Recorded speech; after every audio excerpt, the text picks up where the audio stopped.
Hello, welcome. Hello. What's going on? Even all. Welcome to the Lucky Hit podcast number 75. It's a milestone. It's a milestone. Welcome, 70 guys. I'm here too. This is the 75th Lucky Hit podcast on the 15th of June 2020. I'm the Gagaman. I'm CherryT. I'm Hunk Thunder. And I'm Elk. I've been having some microphone issues. That's why I'm coming in late. Oh, you seemed fine before we started, but okay, that's cool. I did, but like my microphone just fell that second time. Oh, fair enough. Goodness, you're muted. This Yeah. is why I keep myself on push to talk. Yeah, I guess that makes sense. Alright, so you'll probably notice there's slightly less of us this time. Murray Curry's had to exit from the podcast and live streams in general because new child has been born, that kind of stuff. And Shelf Gamer wasn't able to join us this week, today rather. So yeah, there's 4 of us this time, but that's cool because we've still got plenty to talk about. I'm sure we've got plenty of games we've been playing. I don't know who wants to start. Okay, I'll keep it short because I've not been playing that much because I've been keeping an eye on like the various streams of like game announcements and everything. Oh yeah. Yeah, I've been keeping up with Animal Crossing as usual. Mm-hmm. Not a lot has changed over the last week, and most people are complaining that there's not enough new stuff. But it's not exactly a sprint, that game. So I was going to say, hasn't that had like new content constantly since it's come out? It has, and everyone's just like, "Well, what's going on now?" Then it's just like, well, they've got to have a break at some point. They can't just constantly put stuff out. Exactly. Even I'm surprised how much is in the game already. So I mean, it's not not quite Mario Maker 2, is it? Where it was like 2 or 3 updates and that's your lot. Is no one at Nintendo allowed to have a break once in a while? Yeah. Yeah. Well, there should be some more stuff coming out soon because they announced like everything up until the beginning of July. Oh, okay. So we should. Well, I say we should be getting an announcement anytime soon, but Nintendo being Nintendo, they can do whatever they want, really.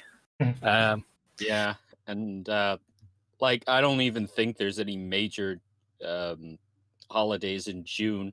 At least none that Animal Crossing would celebrate. Well, there is the summer solstice, basically the longest day of the year, on the 22nd. So next Monday. So I forgot about that. Yeah, when the sun rises on the morning of the 22nd, 22nd, it doesn't go like no sundown until the end of the 23rd day. So it's literally sunshine for 36 hours. Oh, jeez.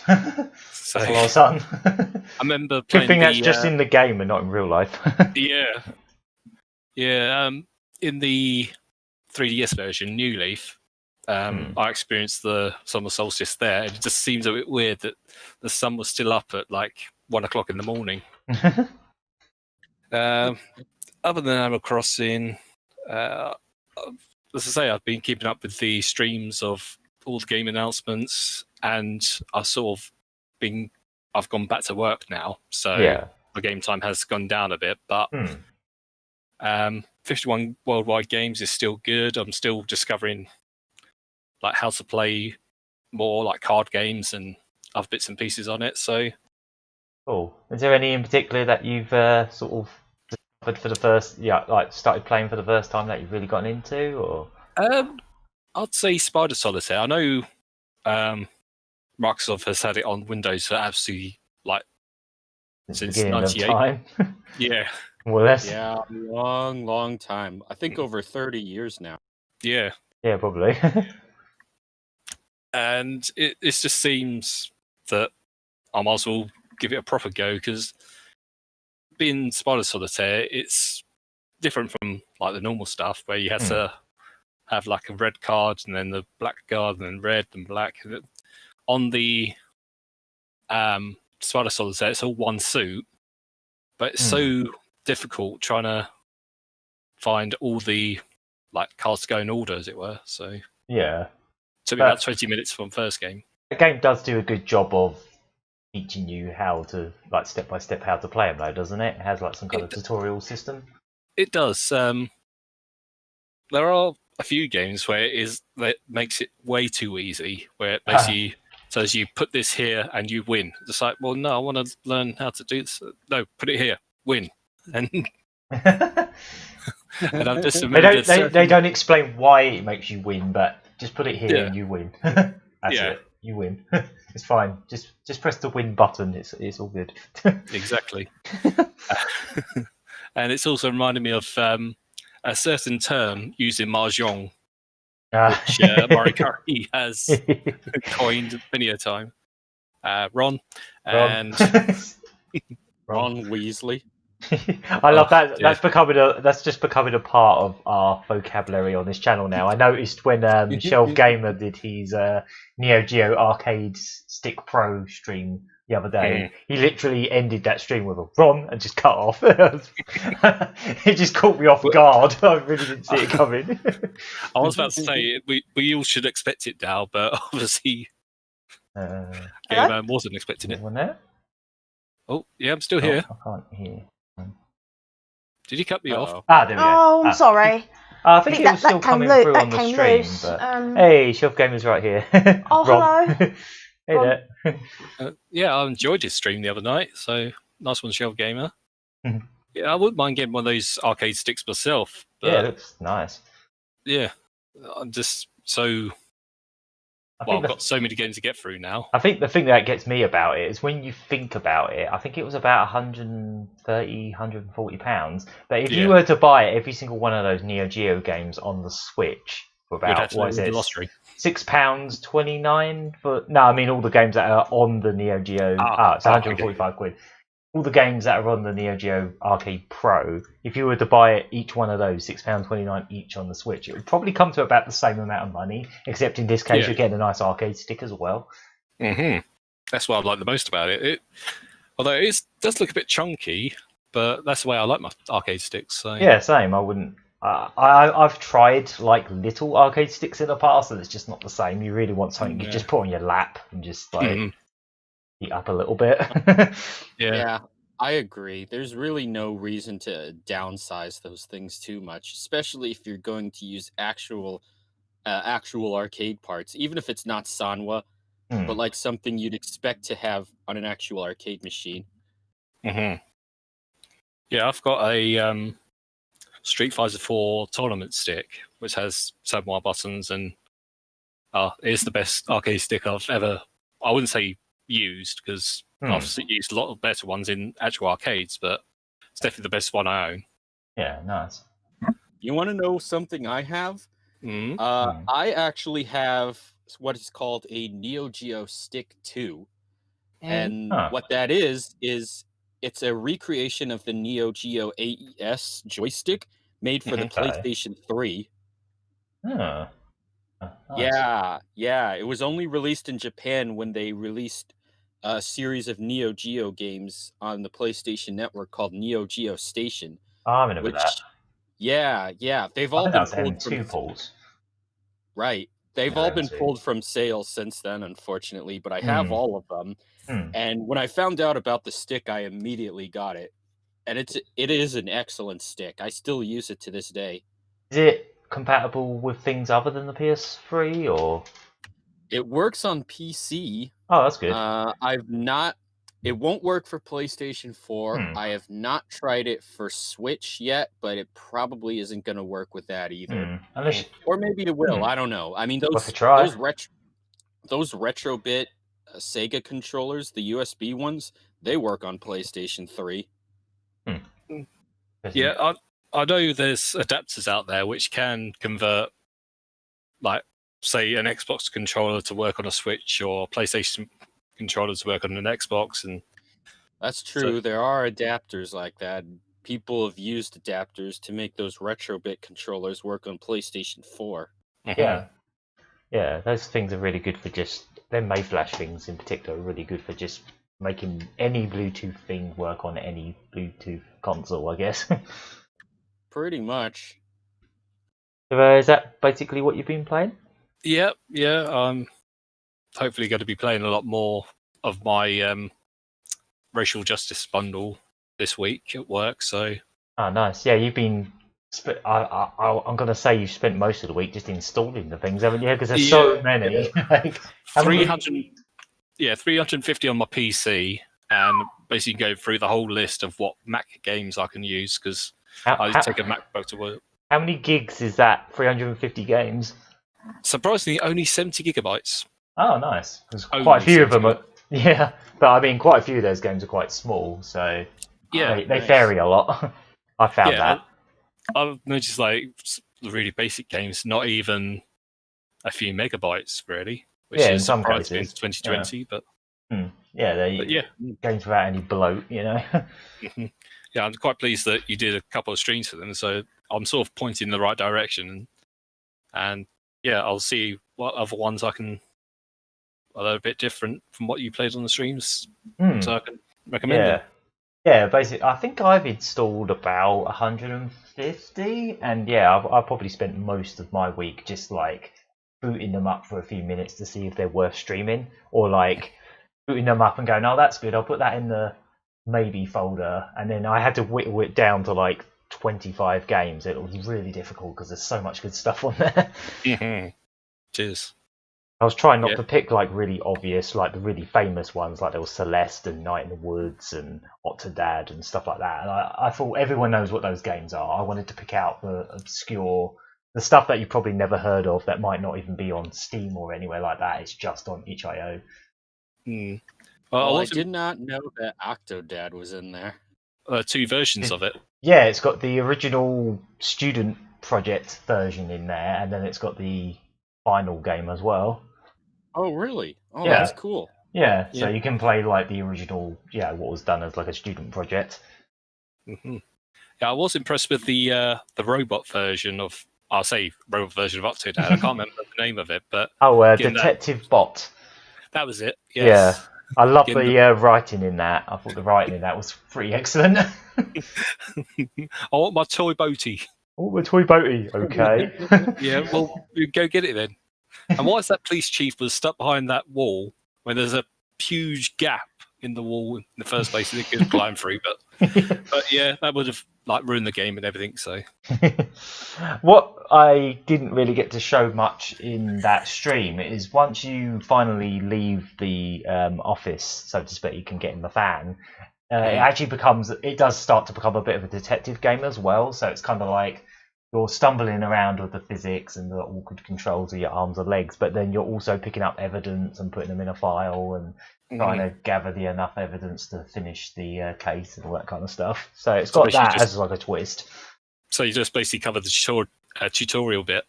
Yeah, that was more or less the tutorial bit. Yeah. All right. Yeah, so got to be cracking on with those 350 games then at some point this week. Yeah. You deserve to enjoy those games since in order to buy them, you had to support a really important cause. Yeah. Yeah, definitely. Oh, yeah, that was... Yeah, I didn't even care what was in the bundle when I first saw it. I was just like, it's $5, whatever, I'll buy it. You know, it's being put towards a good cause. I don't even care what's in it. And then after the fact, I was like this is too much of a steal. There's just too much. It's just amazing.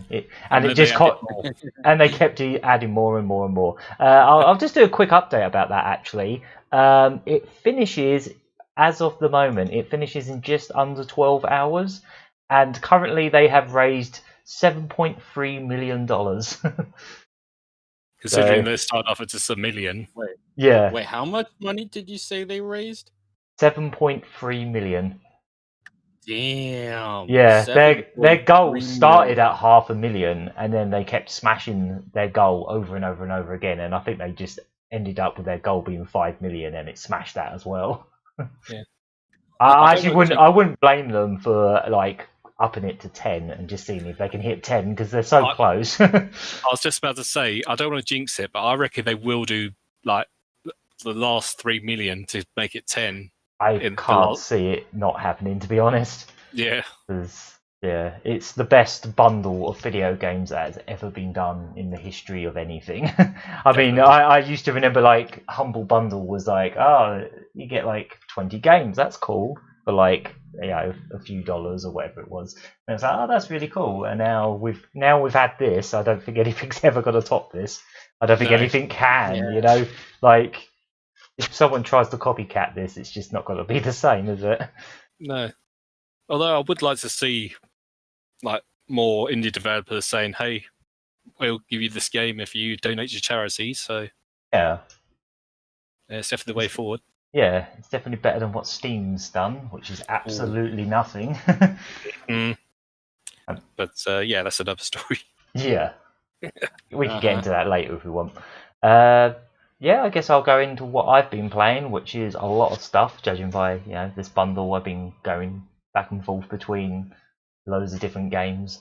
In terms of the ones I played on the stream, I'd say some of the highlights. Arna cute, love that game. Just cute little animals like rioting, smashing stuff up and beating up cops. That's great. Actually played that at EGX quite a few years ago. Actually, I think it was an early build when I played it.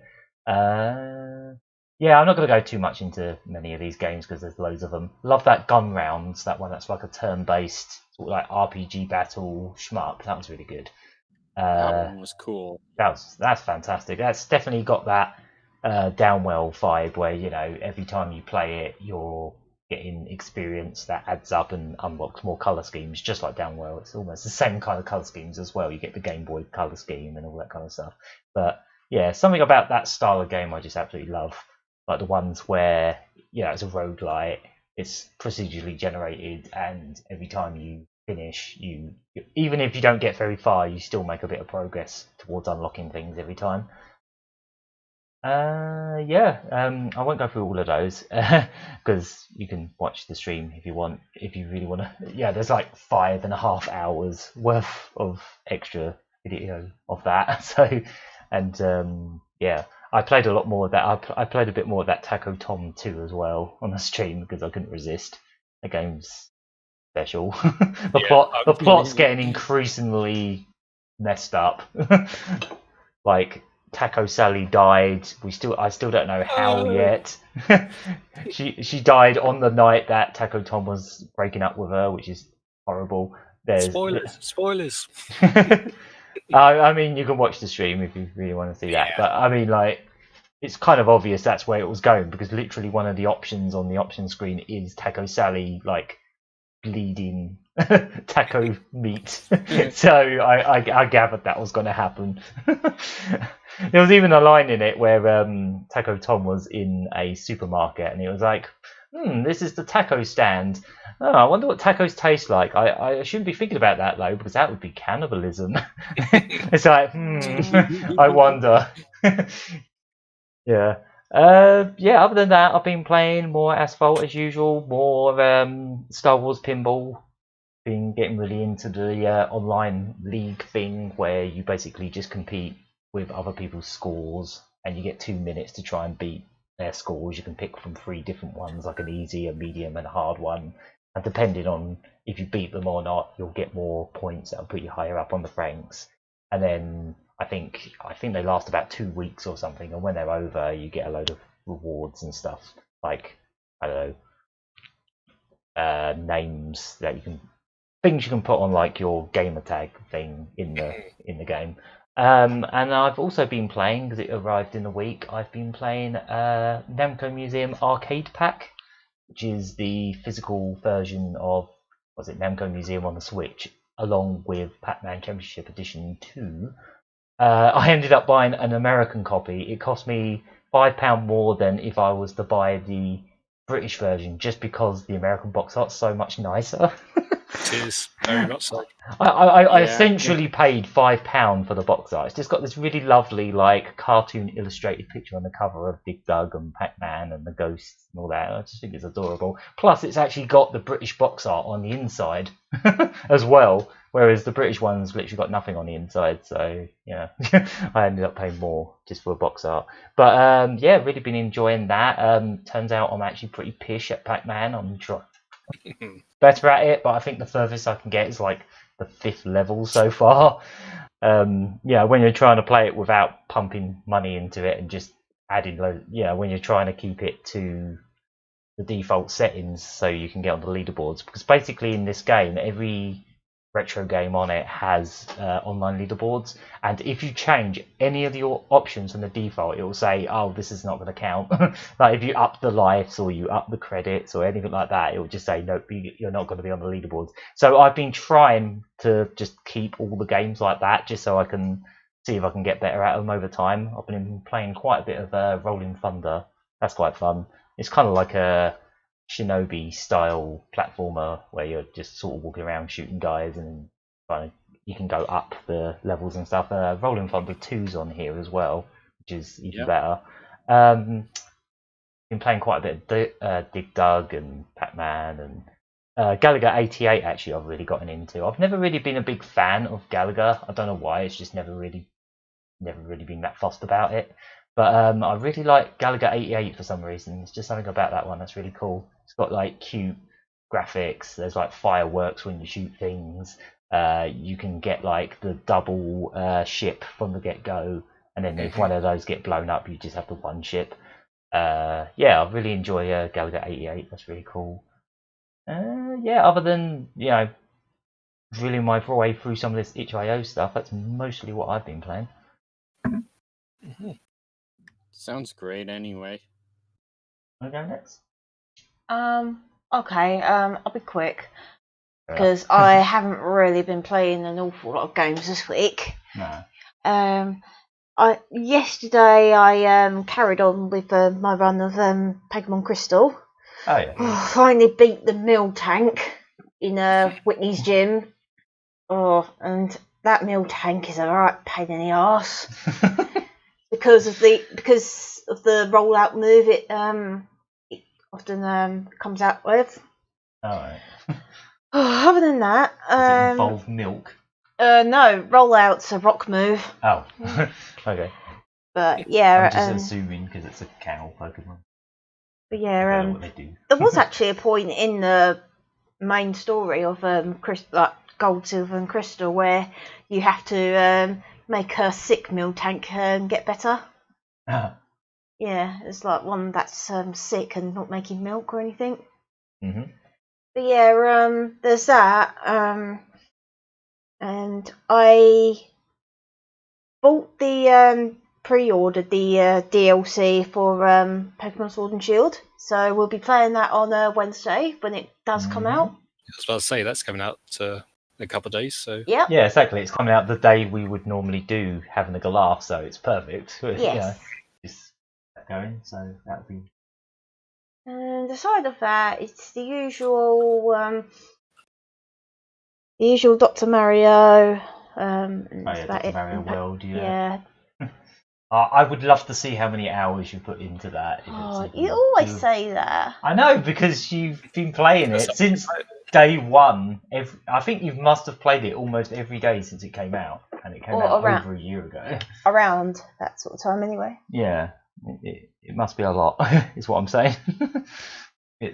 I'm surprised how much you've gotten out of that, but then I could say the same about Asphalt 9. I've put 105 hours into that over the last year. Yeah. Somehow. That's what free-to-play games are great. Yeah, they sure know how to milk or just grind time out of you. Not money, I haven't spent a dime on it, but like they really know how to just grind a lot of time out of you. Mm-hmm. That's about it, really. Yeah, just Pokemon and Dr. Mario. Yeah. Yeah. Alright. So I guess it's my turn.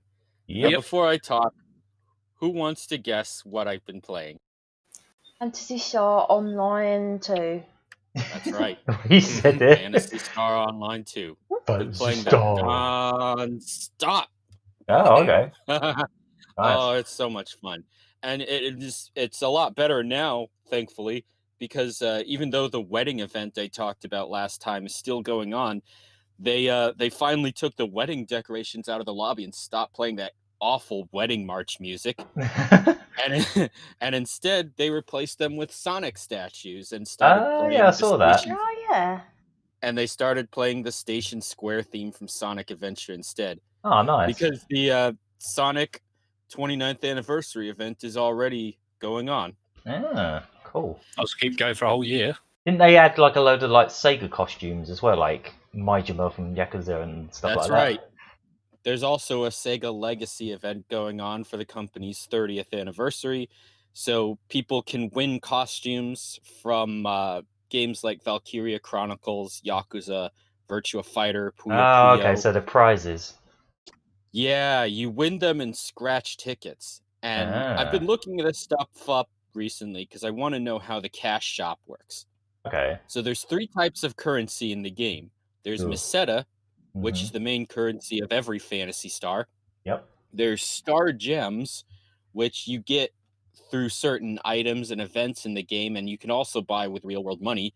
And then finally, there's Arcs Cash, which you can only get with real-world money. Oh, and there's also a 4th one that I almost forgot about. It's called Fun Points, and you get Fun points.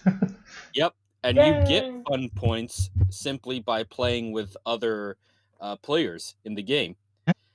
You also get them from special items at certain points, but you could spend them on all sorts of items, and you can also get scratch tickets with the fun points, which have their own set of items that you can win. But if you're really lucky, you can also win a few items from special limited time scratch tickets, of which the Sega Legacy scratch tickets are one of them.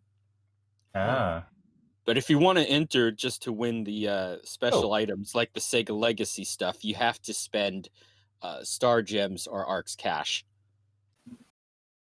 Cool. Sega Bits just popped up on the chat. Yeah. PSO2 takes 3 years to fully understand. Wow, yeah. There's a lot. There's a lot in there. I mean, it's like what, 12 years old now, so there's like that much content to catch up with. However long it's been around. I'm still going through it and trying to understand as much of it as I can. Hello, Barry, by the way. Yeah, hi there. So far, I've won a song from Valkyria Chronicles. I won the main theme of the game, which you could play from a jukebox if you get one, which you can put in your personal quarters. I don't have one yet, so I have to get one later. But as for the Sonic event, there's no scratch tickets for the Sonic event, but there's a bunch of neat stuff going on.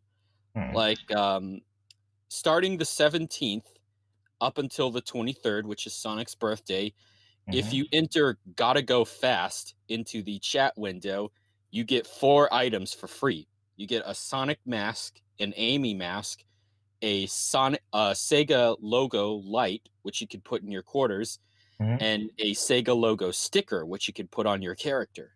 They have Sega on their bum. Stick it on the bum. Well, you can't just put it anywhere. Every costume has a designated point where you can put any sticker. I'll just slap it on the face, just so it's right across the face. Just spray painted on. Or maybe you can put certain stickers anywhere with any costume, because I've seen people do some creative things with their characters in that game. And then at the same time, while you're in the fields, you have a chance to run into an enemy called a Sonic Meow. Now, if you remember the character Meow from the original Phantasy Star... Yes. Oh, yeah. Yeah. Meow is a lot like that. Meow is always in the game, occasionally. But during this event... occasionally. But during this event, you have a chance to run into one that's wearing a Sonic costume. And I've run into one 4 times now. Now, Meow is an enemy in the game, but they tend to drop rare items when you find them. And when you beat Sonic Meow, you usually get all sorts of rare items. Sonic but you Meow? So is it like the cat, but it's also Sonic? What? No, it's the cat, but it's dressed like Sonic. Oh, okay. I almost thought you were going to say it's like a Sonic character version of that character, but no. Yeah. Although when you do beat up Sonic Meow, he does a spin dash attack on every character present, and then they just escape. So you don't actually kill Meow. They always get away after you beat them. Well, I mean, I wouldn't want to kill a cat either, to be honest. Yeah. But anyway, when you beat Sonic Meow, you have a chance of getting a special Extreme Gear weapon camo. Now, weapon camo is something you use on your weapons to make them look different. In this case, it's a weapon camo for jet boots, and it makes them look like extreme gears. And if you remember, the extreme gears are the hoverboards that Sonic and his friends rode around on in Sonic Riders. Ah, yes. So it makes your jet boot look like Sonic's extreme gear. And I got one the first time I ran into a Sonic Meow. That's cool. Yeah, of course, it's probably because I was using an item that increases my chances of receiving rare items. Okay, I'm just having a look at. I'm just trying to Google the whole thing about. Is it Meow or? Meow, I assume. Well, yeah. Just found a picture of it, so you know what it looks like now. Yeah. I say Meow because that's how it looks to me like it's supposed to be pronounced. It's spelled the exact same way as Meow's name from the original Phantasy Star, just with an N instead of an M. I imagine it's inspired by that character. Yeah. Yeah, I'm pretty sure his species is apparently called a musk cat. Okay, didn't know that actually. They sort of appeared briefly in I think 2 and 4. Yeah, I think I do remember seeing them in 4. I played through a bunch of that game already. Oh, you got a picture of one. Yeah, I've just put it on the stream so people can see what it looks like. Oh, so the cat walks on its back legs now. It's like Amphro. Isn't it? Something like that, yeah. Oh, and then if he eats a nut, does he still grow wings if he eats a nut? No, he doesn't drop any rings. Which brings me to another point. In the shopping area during this event, there's a big Sonic statue in the center of the shopping area. And there's also a bunch of rings scattered around everywhere. You could pick up the rings, and when you get them all, a Chaos Emerald appears in a Sonic statue's hand. Oh, that's cute. That's no Easter egg. Yeah, and they encourage you to screenshot your character in front of the Sonic statue, which I haven't done yet because I've had a hard time getting my screenshot feature working, although it's working now. And of course, I'm really excited because they've announced during the presentations this past week that they're working on getting all of the content from the Japanese servers into the Western servers by the end of the year. It was like episode 4, wasn't it? Yeah, episode 4 is coming really soon. And they're going to release episodes 5 and 6 before the end of the year. Nice. And they've also committed to opening up Phantasy Star Online to international servers before the end of the year, too. So hopefully you fine gentleman and lady will be able to join me in the game very soon. Yeah, I actually kind of want to give this a go. Hopefully I've got enough space on my hard drive to fit the whole thing on there, because I know it's quite big once you get all the updates. Yeah, once all the updates are in, you probably want to free up at least 100 gigabytes. Yeah. I'm just speculating here. Okay. But yeah, I just find it amazing that we all thought they had everything from the Japanese servers already. Turns out they didn't. They only have about half of the stuff that they got. Well, it's a lot to translate, isn't it? Yeah, it is a lot. So these other episodes are supposed to have more story events. They're supposed to have more urgent quests. So, like, that's the thing I talked about last time, where you had to beat up the arms of Dark Falls as they were attacking a ship. Yeah. And then you beat up Dark Falls' body after you've dealt with all the arms. That's an urgent quest. Those pop up every now and then at certain times. And when it does pop up, you, assuming you're at a high enough level, you always want to take part because you have a high chance of getting rare items from them. Yeah. But yeah, there's going to be a lot more variety in the urgent quests that pop up. There's also going to be a crafting system. There's going to be some more classes, and there's a lot of stuff. It's hard for me to remember them all. Barry's saying there's also been live concerts. Yeah, I was going to talk about that actually.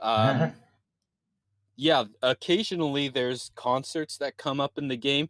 Those also come up at certain times. So I forgot to mention this before, but the very first day that I played PSO2, it just happened while I was playing, a concert just happened to come up in the lobby, which I actually got to watch. The most of the concerts, they feature an in-universe idol called Quna. Okay. Quna, and she performs original songs. Okay. And then she also talks to the audience in between certain songs.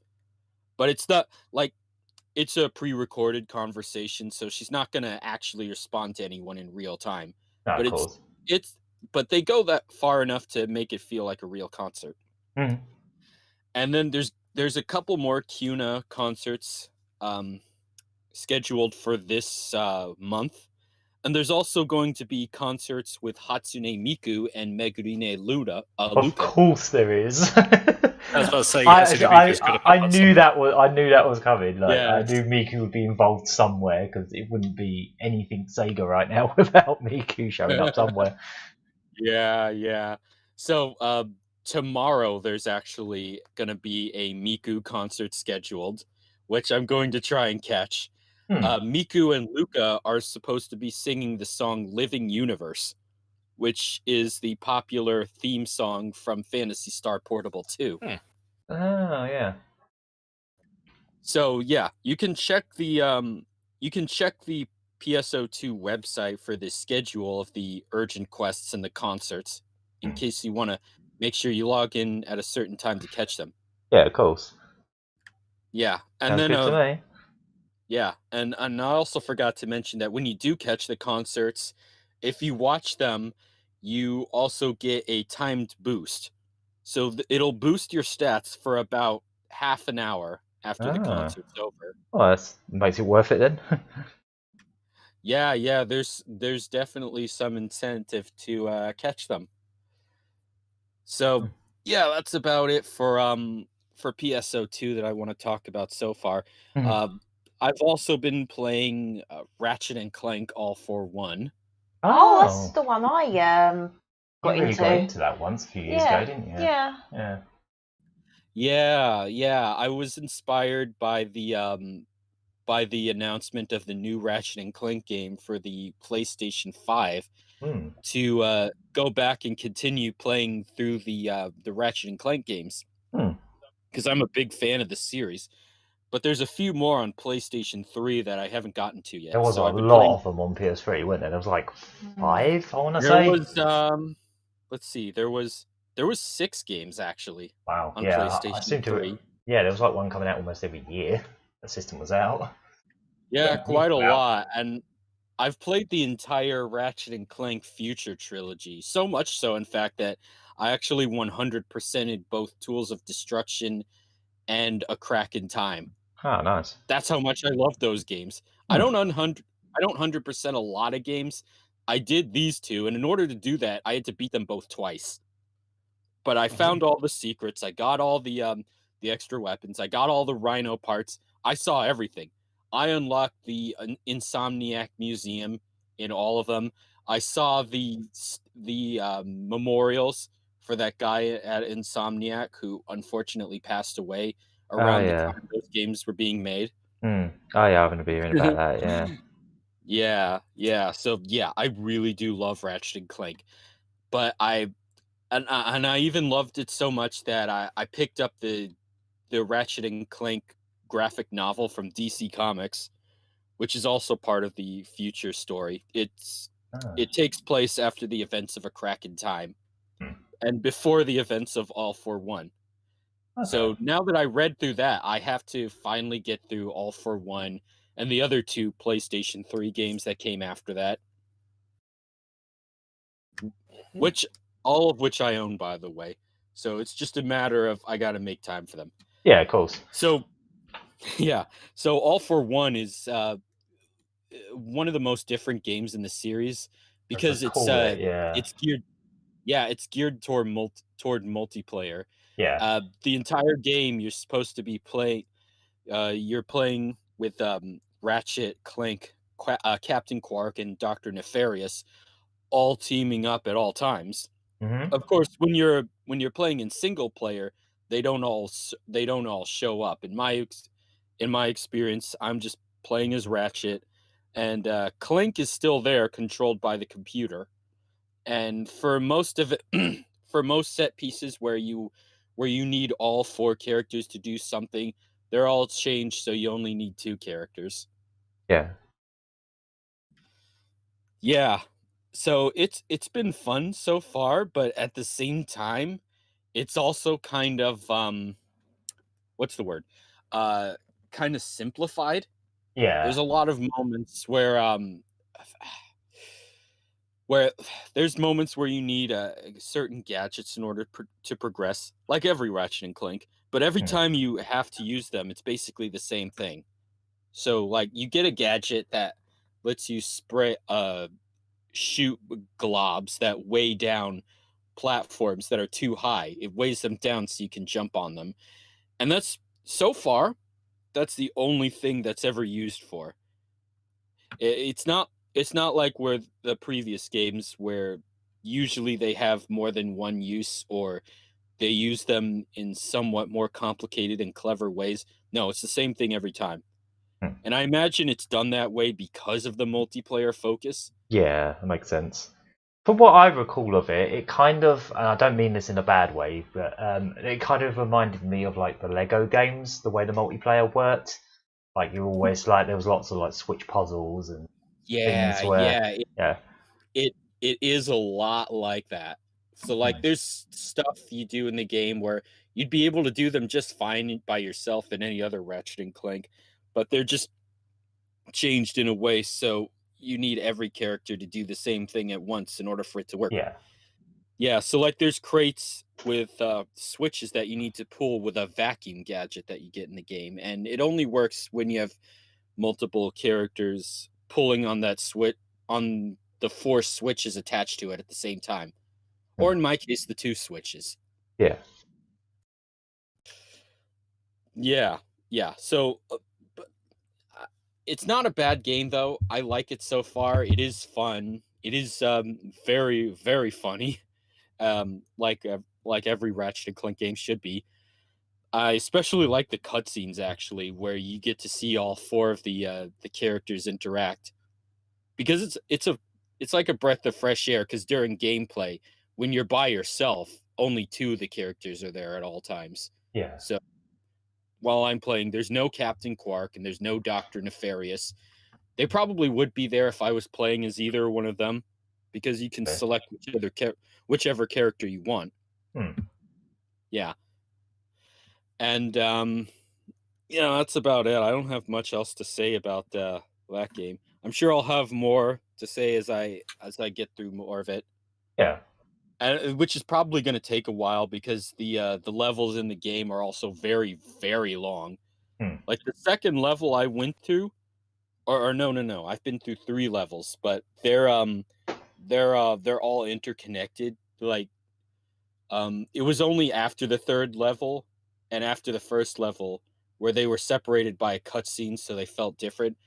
But the 2nd and 3rd levels, they both felt about as long as the last level in the previous Ratchet and Clank games I've played. Is that mostly what you've been playing then, or?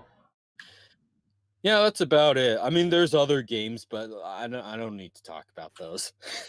Fair enough. Right, so I guess that's what we've been playing. I guess we should get on to the gaming news, which, the main thing is in the thumbnail. You pretty much know what we're going to be talking about here. The PlayStation 5 was revealed. Properly revealed, and not just, Mark Cerny talking about 3D sounds and stuff. It was actually the proper reveal. Like, obviously they delayed it by a week and all that kind of stuff, but they brought it. It was a very slick presentation, despite everyone being stuck at home. We had this little thing, didn't we, while we were watching that? We thought that all the people that were talking on the stream might be actual like CGI renders, or maybe like rendered in the PlayStation 5. Well, yeah, they sort of didn't look real. Plus, they did say, like, straight after the first game of the presentation, which wasn't a PS5 game at all, we'll come back to that later. They said it was everything from now on would be processed on the PlayStation 5. That's what probably put that into our heads. That hey, they kind of don't. They look really good if they are CGI, but they look ever so slightly uncanny valley. But the fact that they didn't mention anything about it makes me think, oh, actually, maybe they were just actual people. And then I felt bad now because I was just like looking at them and going, no, the skin looks slightly off, or maybe the lighting's a bit dodgy, or like their eyes are not quite right. And it turns out that it's just them. I think what it might have been is they just had like, I don't know, lights in every direction facing them, and they're just lit in a certain way that it made them look that way. And then we got to NBA 2K21, and the guy with sweaty webcam. man. Oh, you mean that one guy that clearly had like a webcam and wasn't like filmed with professional cameras and stuff. But it was personally, I thought that reveal for that console was better than the PS4 reveal, which was pretty good, but it was quite long. It kind of went on a bit.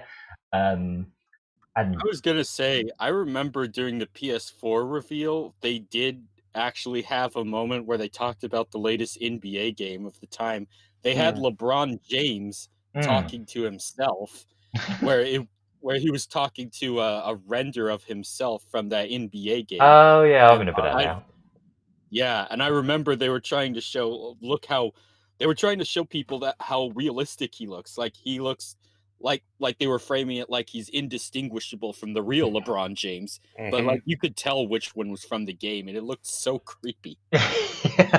And I really do hope that all the people talking about PS5 in that video actually were CG renders. I think if they were, they would have said so. I think they would have gone at the end. Oh, by the way, I'm within the PlayStation 5. Woo. That would have been a cool twist, but that clearly wasn't the case because they never brought it up. So yeah, that's a good point. But like, if they were CG renders, it's not so obvious like it was with LeBron James before. Oh yeah. So this would actually be kind of impressive. Right, so I thought it might be a good idea to just sort of like through some of the games that were revealed, because I thought it was a really good presentation. I'd say obviously it was better than the PlayStation 3 one because, you know. Ridge Racer! Giant enemy crab.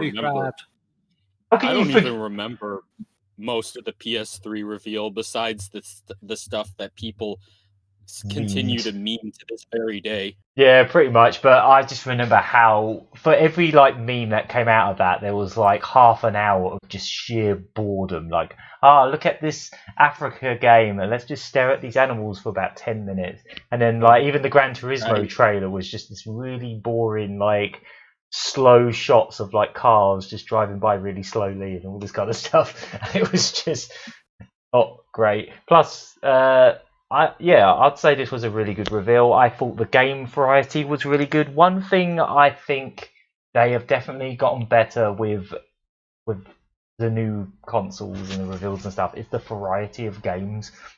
The variety of art styles. It's not all just shooter after shooter after shooter. I don't actually recall any first-person shooters. I think there was there was a couple. There was like one or two maybe. Deathloop by Arcane Studios, but that looked quite stylized and had a cool look to it. The way they started it was a bit bizarre. Like when it all kicked off, it was just like, here's Grand Theft Auto 5. And it was like, okay, it's just this really long trailer of Grand Theft Auto 5. It's like, yeah, we know what Grand Theft Auto 5 is, and it even had a PS4 logo in the corner. And I was like, okay, why are we doing this? And then it turned out they're porting it for the third generation going. There is something else about this as well. Apparently they're going to make GTA Online free for all PS5 owners when it comes out sometime next year. But also they're doing a thing on PlayStation Plus where, do you know more about it? It was like some kind of thing where they give you loads of game currency every month. Yeah, they give you $1 million in-game dollars every month up until the PlayStation 5's launch. And if Murray Curry is here, he'll tell you all about it. But Yeah, $1 million doesn't get you very far now. No, but still nice to have for free, I guess. Yeah. Basically, to get through the online part of the game, you had to buy like a motorcycle club, a nightclub, whole load of businesses, whole load of cars, the other. So basically, they are handing it to you and making you catch up with everyone else because it's how old now? 7 years old game. Yeah, something like that. It was a late PlayStation 3 game, wasn't it? So it came out on PlayStation 3 just before the 4 came out, and then it came out on 4 about a year into the PS4's life. Now we're getting it a third time. This isn't the first time this has happened, though, is it? It's not the first time a game has been released on 3 generations in a row. I seem to remember Twilight Princess, Legend of Zelda, came out on the GameCube and the Wii at the same time, and then it got ported to the Wii U as well. I'm trying to think of some other examples, but Sonic. You know what else happened? You know what else did that? GTA San Andreas. Oh yeah. Yeah, you're right. Yeah, it did. That's true. Yeah, it started out in the PlayStation 2 years, and then it got a PlayStation 3 release and an Xbox 360 release. And then I don't know if it's on PlayStation 4. It probably is, but it's also being sold on Xbox One. Yeah, even physical copies are available for Xbox One. Not to mention it's also backward compatible. So if you have the original Xbox version, use it on your Xbox One, you get the Xbox 360 version for free. Which I'm pretty sure is what's in the Xbox One physical release. Yeah. I mean, that's like an emulation of the previous one, so I don't know if that really counts as like the same game ported over 3 generations, but still. Yeah, I mean, you mentioned Sonic, and pretty much every release of Sonic is emulated except for the Christian Whitehead port. Yeah, true. So apparently, the PS5 version was going to have like some like enhancements, and it will have some extra content and stuff like that. But yeah, I just thought that was a bit of a weird way to start the stream, especially since like the first thing you saw was the Rockstar logo. I was like, ooh, here we go, GTA 6, Bully 2. You know, all these thoughts come rushing into your head for like 2 seconds when you see that logo, and then like within about 5 seconds of the trailer, it was like, oh, okay, 5 again. I thought that was dumb. Speaking of. Yeah, the next thing they showed off, which I thought was a bit like the way they've worded it has been a bit strange, is Spider-Man is getting a sort of sequel. It's kind of a sequel. It's Spider-Man Miles Morales, so it's starring the guy from Enter the Spider-Verse. I believe he did show up in the Spider-Man game on PS4. What's a bit strange about this game is they showed it off, and it was like, oh, this looks like a full-blown sequel. This looks like it's going to be a whole new thing. It's titled as such. Well, it's not called Spider-Man 2 because there's plenty of things called Spider-Man 2. I guess they didn't want to call it Spider-Man 2 again. But yeah, it looks like after the stream happened and all that kind of stuff, they sort of came out to say that it's kind of like an enhanced, like expanded version of the original 2018 game, which when they showed it off, that kind of felt like false advertising. But then at the same time, now they've sort of backpedaled on that again, and now they're sort of saying, oh, it's based in the same engine, I suppose.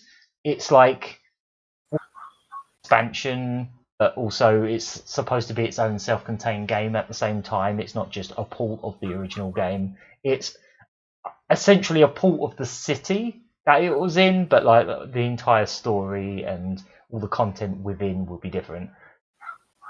That makes sense to me. It takes place in New York City, and which is a real city, and there's not much you could do to change that.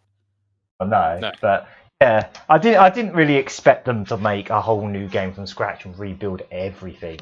And it will be interesting to see how, because Spider-Man is still, one of the best looking games on the PS4. It's technically a late PS4 game. They're not really doing many big games for that system anymore. It is one of the best games on the PlayStation 4. And also creators of Ratchet and Clank, and it has a lot of stuff that I loved about Ratchet and Clank. So I'm absolutely looking forward to Spider-Man Miles Morales as well. Yeah, again, being developed by Insomniac, and that's a good way to transition into how Insomniac also revealed a new Ratchet and Clank game called Rift Apart. You know what? I completely forgot until now it was called Rift Apart. Yeah. I'm so used to the series having sexual names, even though they haven't innuendos. Done that, yeah, they haven't really done that since Ratchet and Clank Future Quest for Booty, I don't think. Yeah, there was like Up Your Arsenal and stuff like that, if I remember rightly. They always seem to change the titles when they came over here when they had names like that. They always were like, oh no, that's too crude. We've got to change it. Oh yeah, I forgot. They changed the titles for Europe. Yeah. Maybe they can't really get away with it over here. You'd think. Yeah, well, whatever. This was the first game they did also show some Gran Turismo 7 with some like in-game gameplay stuff. But I feel like the Ratchet and Clank gameplay they showed was the first thing that I've seen that really proved, it really showed what next gen can do, and it kind of it was a Ratchet and Clank game. It looks like a Ratchet and Clank game. The gameplay is pretty much what you expect from a Ratchet and Clank game, but there was stuff in that you just know you cannot do on current gen. So the main gimmick, from what we could tell from the trailer, is you can sort of kind of like portals, but they're like sort of like rifts in time and space, and you can sort of transition from one area to like one world to the next on the fly. And the way it was just quickly just whipping in one entirely different level and back again, like you would not be able to do that on current gen. That's the kind of thing that SSD drives and all the the faster loading times that the new systems will apparently have will be able to accomplish. That's exactly what I was thinking. When you switch environments like that instantaneously, I imagine that takes a ton of processing power and a ton of loading in and out of memory, and there's just I just don't see any way that could have been done on the PlayStation 4, and certainly not on the PlayStation 3. Well, no, it looked really nice. They showed quite an extended bit of gameplay. It's what you would want from a Ratchet and Clank game. I'm just glad that like Insomniac are still making their Spider-Man games, but they're also thinking about the Ratchet and Clank fans as well. Unlike a certain Naughty Dog who haven't made any Jak and Daxter or Crash for many years. Well, I'll give Naughty Dog some credit. They've stated that not only did they make Jak 3 as a definitive conclusion to the story, which I wouldn't want them to force additions onto a story that wouldn't make sense. But they've also stated in the past that they're not interested in working with Jak and Daxter before, which I mean, I'm disappointed too. But if you try to force them to make a game that they clearly don't want to make, it's not going to come out good. No, I guess not. Yeah. Whereas Insomniac, I'm just happy that they're able to work on stuff that they really like, because it always shines through in their work. Oh yeah, totally. Yeah, you can really tell. They're definitely one of Sony's greatest assets, really. They're also apparently one of the best video game companies in the USA to work for. They're really nice. They're really nice to their employees. Like, they never crunch them or nothing, unlike Naughty Dog. Yeah. So Ratchet and Clank, there's a new character that everyone's drawing fan art of already, even though they don't know what her name is, but and so they're like, there's a new female character. Quick, draw porn, quick. Oh, when it's like I thought you right. I love it every time. It just happens every single time. You just can't. You don't even need to know the name of the character. It's just, that's probably that's a female character. It's a furry. And they did it so fast too. Like, there was so much pictures just within 12 hours after that trailer aired live. Every single time.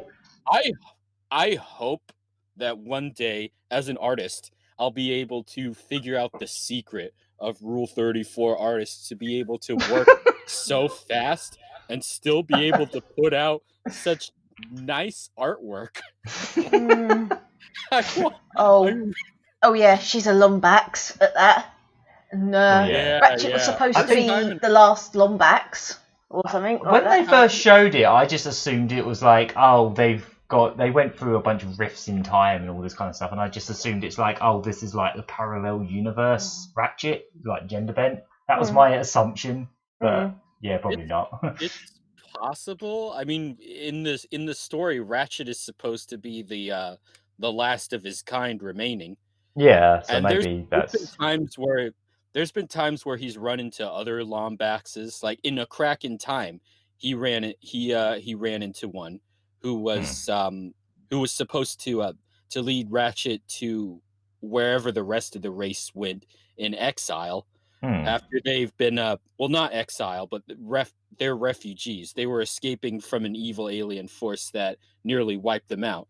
And Ratchet didn't get to find them in the end because he wanted to protect them, to make sure the evil force never finds them again.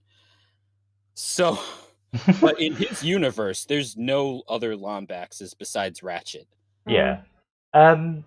Yeah, I guess moving on from that game, I think that was probably one of the most impressive showings, because it was one of the few that had extended gameplay, and you could tell that was actual gameplay and not just like a proof of concept or something like that, like a lot of them were. Right. One of the games. Another trailer in the game where it looked like gameplay, but I could tell it was all pre-recorded. Oh yeah. There's a lot of smoke and mirrors going on as always. Like we didn't see a lot of actual gameplay in a lot of these, but I'll talk about one example in particular when we get to this game. Fair enough. One of the games that really stood out for me was that one by Annapurna called Stray. So when that started out, it was like it's set in I think it's like Tokyo or something like that, and it's like in the future, and there's no humans, there's just robots, and there's like homeless robots in the streets, and it's like all the slums, and there's just like all robots walking around, and then you had this cat just walking around in the background, and he had a little backpack on, and I was like, you're going to play as a cat, aren't you? You're going to play as the cat. You can play as the cat. You're the cat. Yes. And it just looked, I don't know. I'm really excited for this one. I think this looks fantastic. You're basically like, I don't know what the actual like game loop of this is yet, but just the fact that you play as that cat with a backpack has me excited. Yeah, I think it looks cool. They didn't show any gameplay for this game, but they did show off the world that it takes place in, at least. And they did it in such a way where it really makes you interested. Like you want to learn more about what's going on in this game, even though you don't know how it's supposed to be played. There has been some little clips of gameplay put out since that stream now, so you can sort of it pretty much just shows the cat sort of walking around and jumping onto things, and it doesn't really show you what you're actually doing yet as such. But I presume there's going to be some kind of delivering of stuff involved, considering the little backpack. Maybe like the robots stick little letters in its backpack and you have to deliver them or something like that. But either way, they totally got my attention with that game. That was really cool to see.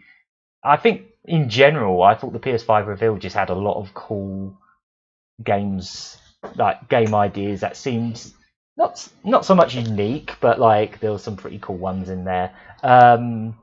There was a Sackboy platformer by Sumo Digital that just kind of looks like a pretty bog standard platformer. Fair enough. I'll move on quite quickly from that one. There was this thing called Destruction All Stars, which looks like it's going to be a kind of Rocket League / Fortnite type dealy woolly, where you basically, it's like vehicle combat, and you can also jump out of your vehicle if it blows up and then grab onto someone else's car and I presume steal it and stuff like that. That looked fun. That looked like it would be good fun.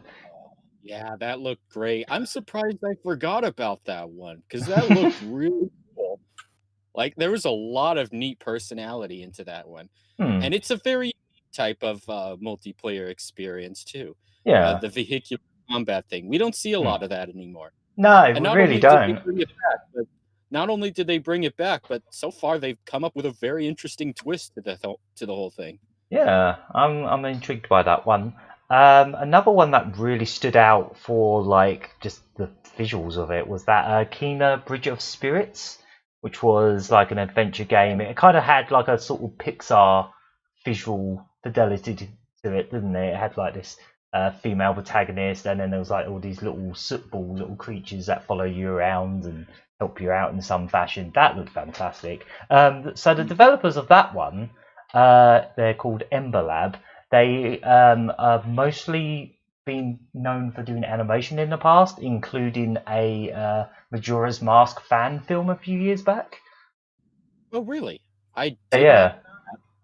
Yeah, I can't remember the name of it off the top of my head, but there was like, I think it was in like 2016, there was this really popular like CGI short film based on Majora's Mask, and it was those guys, and ever since then they've been working on this game.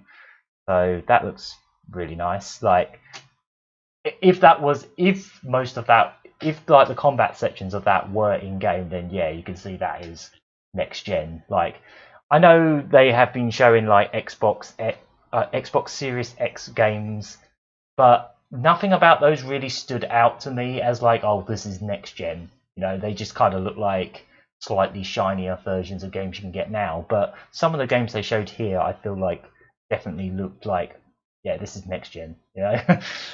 I know it's diminishing returns now, but you know the graphics ain't going to be a quantum leap each time like they used to be back in the day. But I don't expect that anymore because you just can't. Right. But in the Xbox's case, it might also be because Xbox Series X games, or at least the first couple that come out, they're also supposed to work on the Xbox One. Yes. So they are going to be enhanced when you play them on Xbox Series X, but probably not far enough where it wouldn't be something that wouldn't obviously be possible on Xbox One X. So like Ratchet and Clank, for example, Rift Apart, the stuff they were doing with the world, even if they scaled the game graphics down, there's no way that would ever work on the PlayStation. Just that actual gameplay twist of rifting between worlds would just not work because there would be like load times in between each one. So no, absolutely not. Yeah.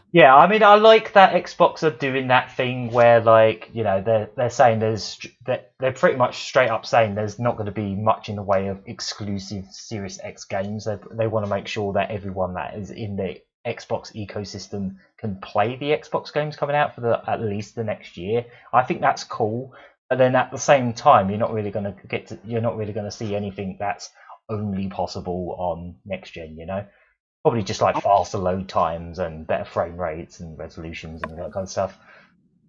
On one hand, it is very consumer friendly because the whole concept of missing out on the latest games because you don't have the latest hardware, it makes sense, but at the same time, there's also some consumer unfriendliness to it. But in this case, it makes sense where there's games that there's no way they'd ever work on the previous hardware. So like when Dreamcast came out, there was a lot of games that were ported from PlayStation or Nintendo 64. So they look better on Dreamcast, sure, but you didn't need a Dreamcast to play those games. No.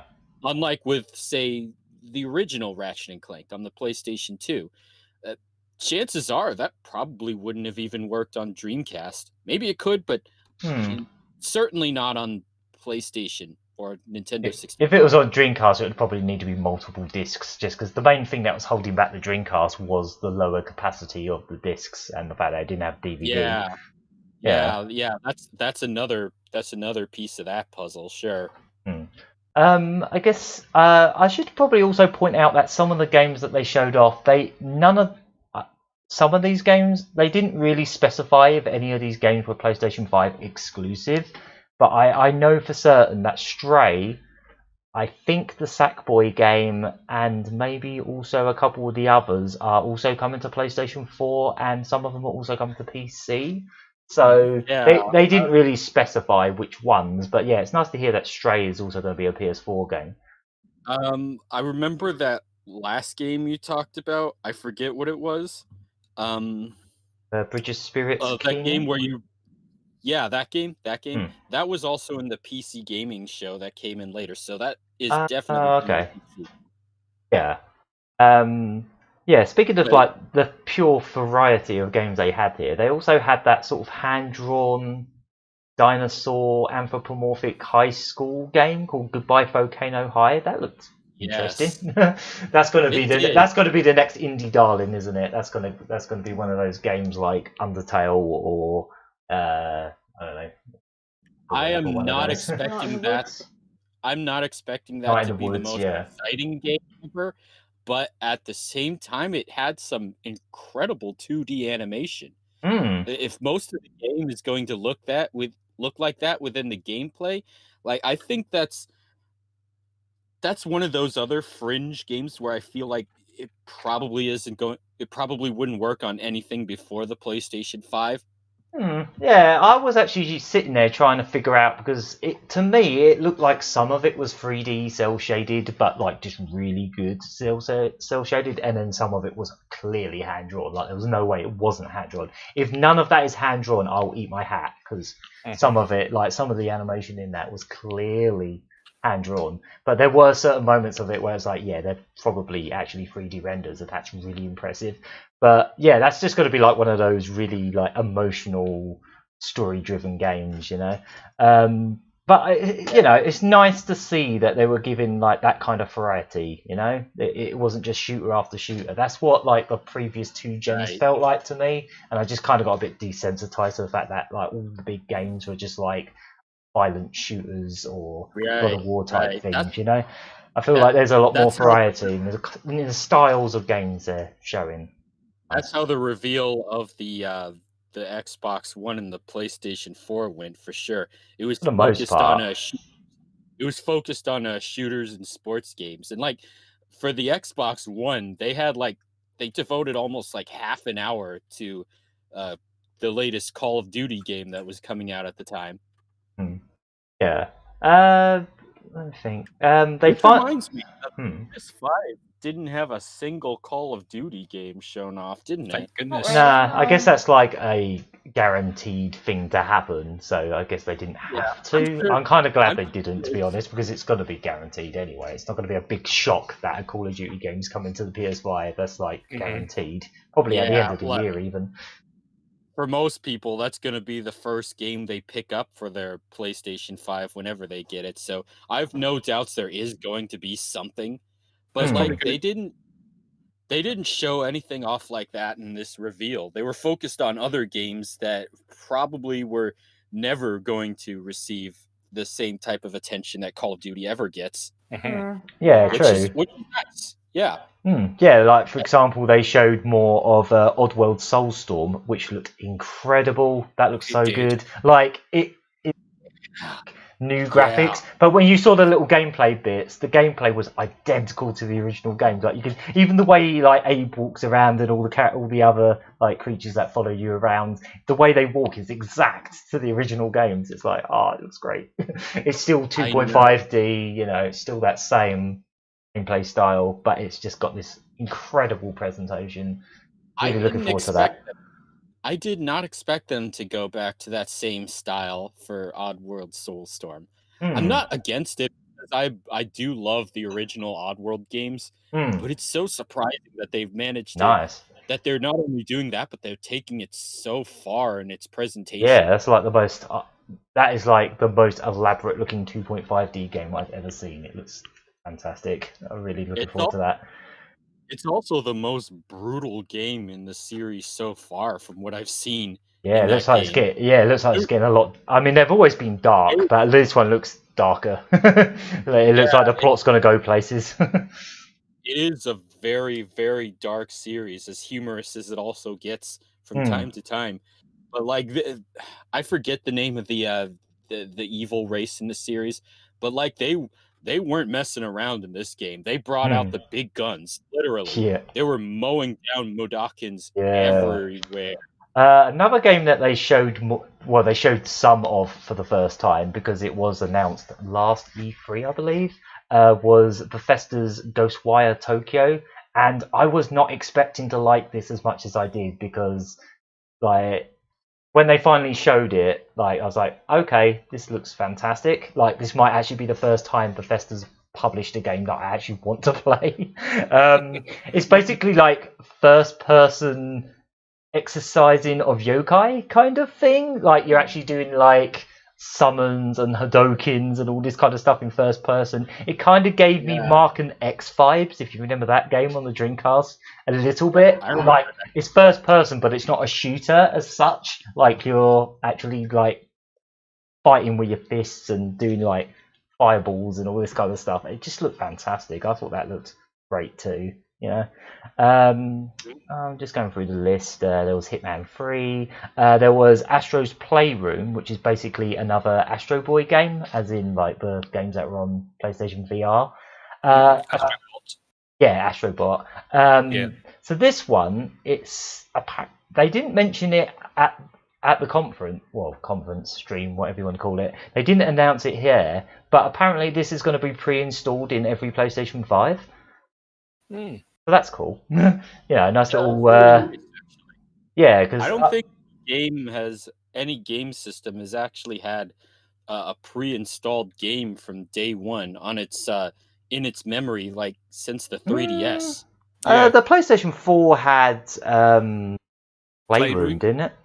Yeah, I'm pretty sure that was pre-installed with every PS4. But that was relied on people getting the PlayStation camera for that one. That's true. Yeah, that is true. But still, it was there, but not everyone got to play it because not everyone had a camera. I still don't have a PlayStation camera, so I never got to try. Yeah. So yeah, that's nice that you get like a proper cool little 3D platform. Yeah, from what I've heard, from what I've played of like the early, the Playroom version of Astrobot, that is the closest thing I think Sony has to a sort of Nintendo caliber 3D platformer. It's just it's really cute. It's got really good like game mechanics. It's just fun. I don't know if not having VR in it is gonna sort of take away from it in any way, because the VR really added to that game. Like the original Astrobot. But nice to see more of that. They're making that into a little franchise that they've got there. Another one that I thought looked fantastic was that little devil inside. It kind of had like a sort of puppet aesthetic to it, didn't it? Like the characters almost looked like they were being held up by strings in a way. That looked fantastic as well. And of course, we have to talk about Bug Snacks. We have to talk about Bug Snacks. Oh man. AKA Cloudy with a Chance of Meatballs 2, the video game. And not just a Fruit Ninja clone. Yeah, so this is being developed this is from the creators of Octodad. So this is what I presume they've been working on since that was finished. So yeah, this is like bugs that are also food with googly eyes, and you eat them, and then your arms and legs become that food. I think that sausage fingers. Yeah, sausage. Yeah. Oh, as they said, I was trying to grab things with my weenie hands, and I was just like, oh yeah, your weenie wiener. But it looks fantastic. One thing we didn't even, because we were just like screaming with joy over the top of it, that we didn't notice in the trailer was the fantastic pop song they've made for it. Talking about Bug Snacks. It's just so catchy. This is also going to be on PlayStation 4 as well, so I guess and I think that's going to be at the end of the year. So that was totally my jam. That one. As soon as that came on, and like that strawberry with these little googly eyes popped up, I was like, "Yep, this is for me. This is just for me." I thought that looked great. They also announced, and this was heavily rumored for a while, a Demon's Souls remake. I remember Shelf Gamer screaming. He was very, very happy about this because this game has been stuck on the PS3. It never got ported to the PS4. It obviously was the first game in the Souls series before Dead Souls took over, I guess. So yeah, this is getting a full remake from the people that made the Shadow of the Colossus remake. So look forward to that. There was only we see more remasters like this, since it's not going to be backwards compatible with PlayStation 3 games.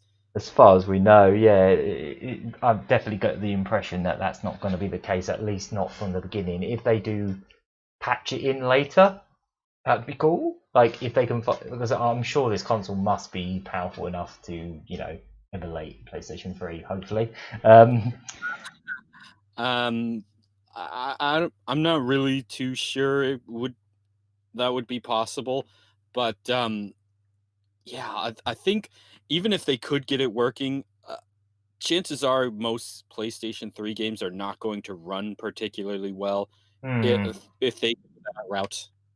Because the PS3 was notoriously complicated to program for, a lot of 360, a lot of Xbox 360 ports to the PS3 suffered from issues just because they couldn't get it to run quite as well.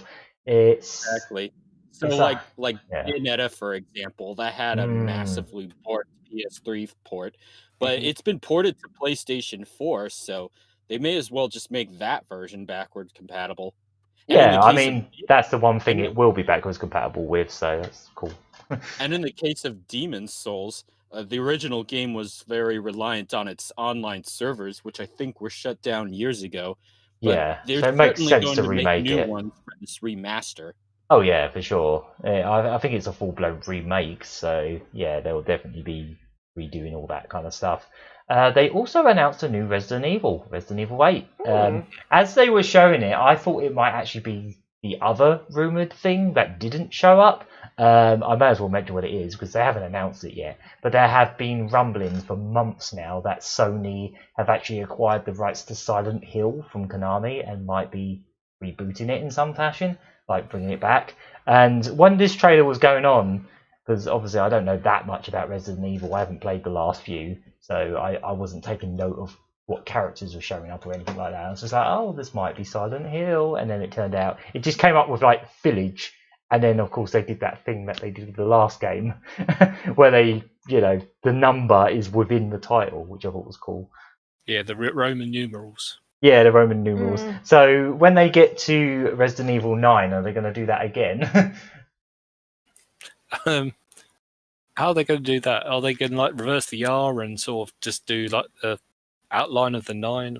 I saw this pretty good thread on Twitter where people were trying to guess how they could interject the Roman numerals for 9. One of them was like Resident Evil Retabix and stuff like that. Or it could be like Elixir or something. Yeah, Elixir. I think one person said Phoenix could work and stuff like that, But yeah, I'm going to say that was probably a very early build of that game because visually, in spots, it looked a bit rough. Like, it didn't even look as good as Resident Evil 3 that just came out.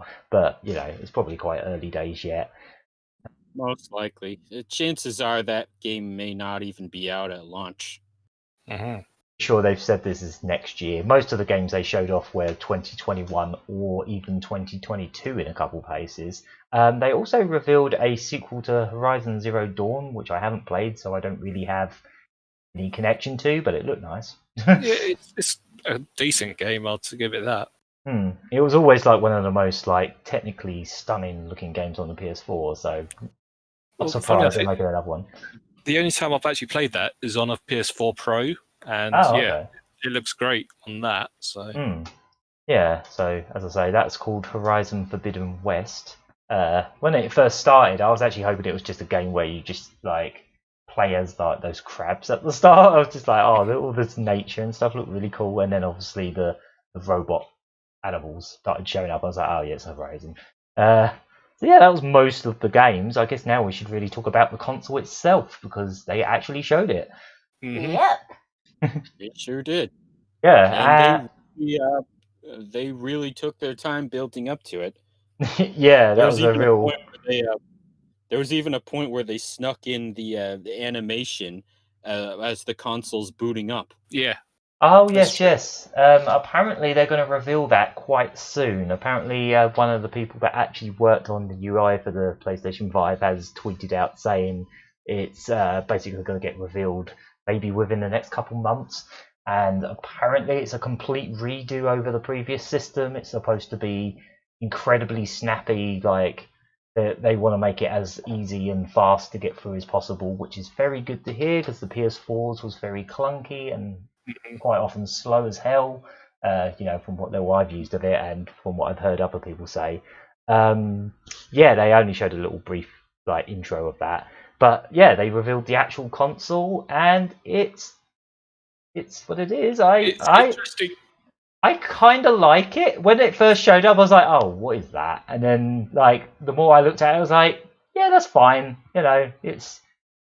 It's not just another thing that just looks like a DVD player. It doesn't just look like something that's going to blend into your shelf. In the case of the size of it, I don't think it's going to be able to blend into your shelf because it's huge. Supposedly, they haven't put out the actual dimensions yet, but people have basically taken that disk drive and they've compared it to the disk drives of other PlayStations and stuff. And from what we can tell, just based on these estimates, it's even bigger than the original PlayStation 3. So it's huge. It's going to be a beast, massive, tall-ass thing.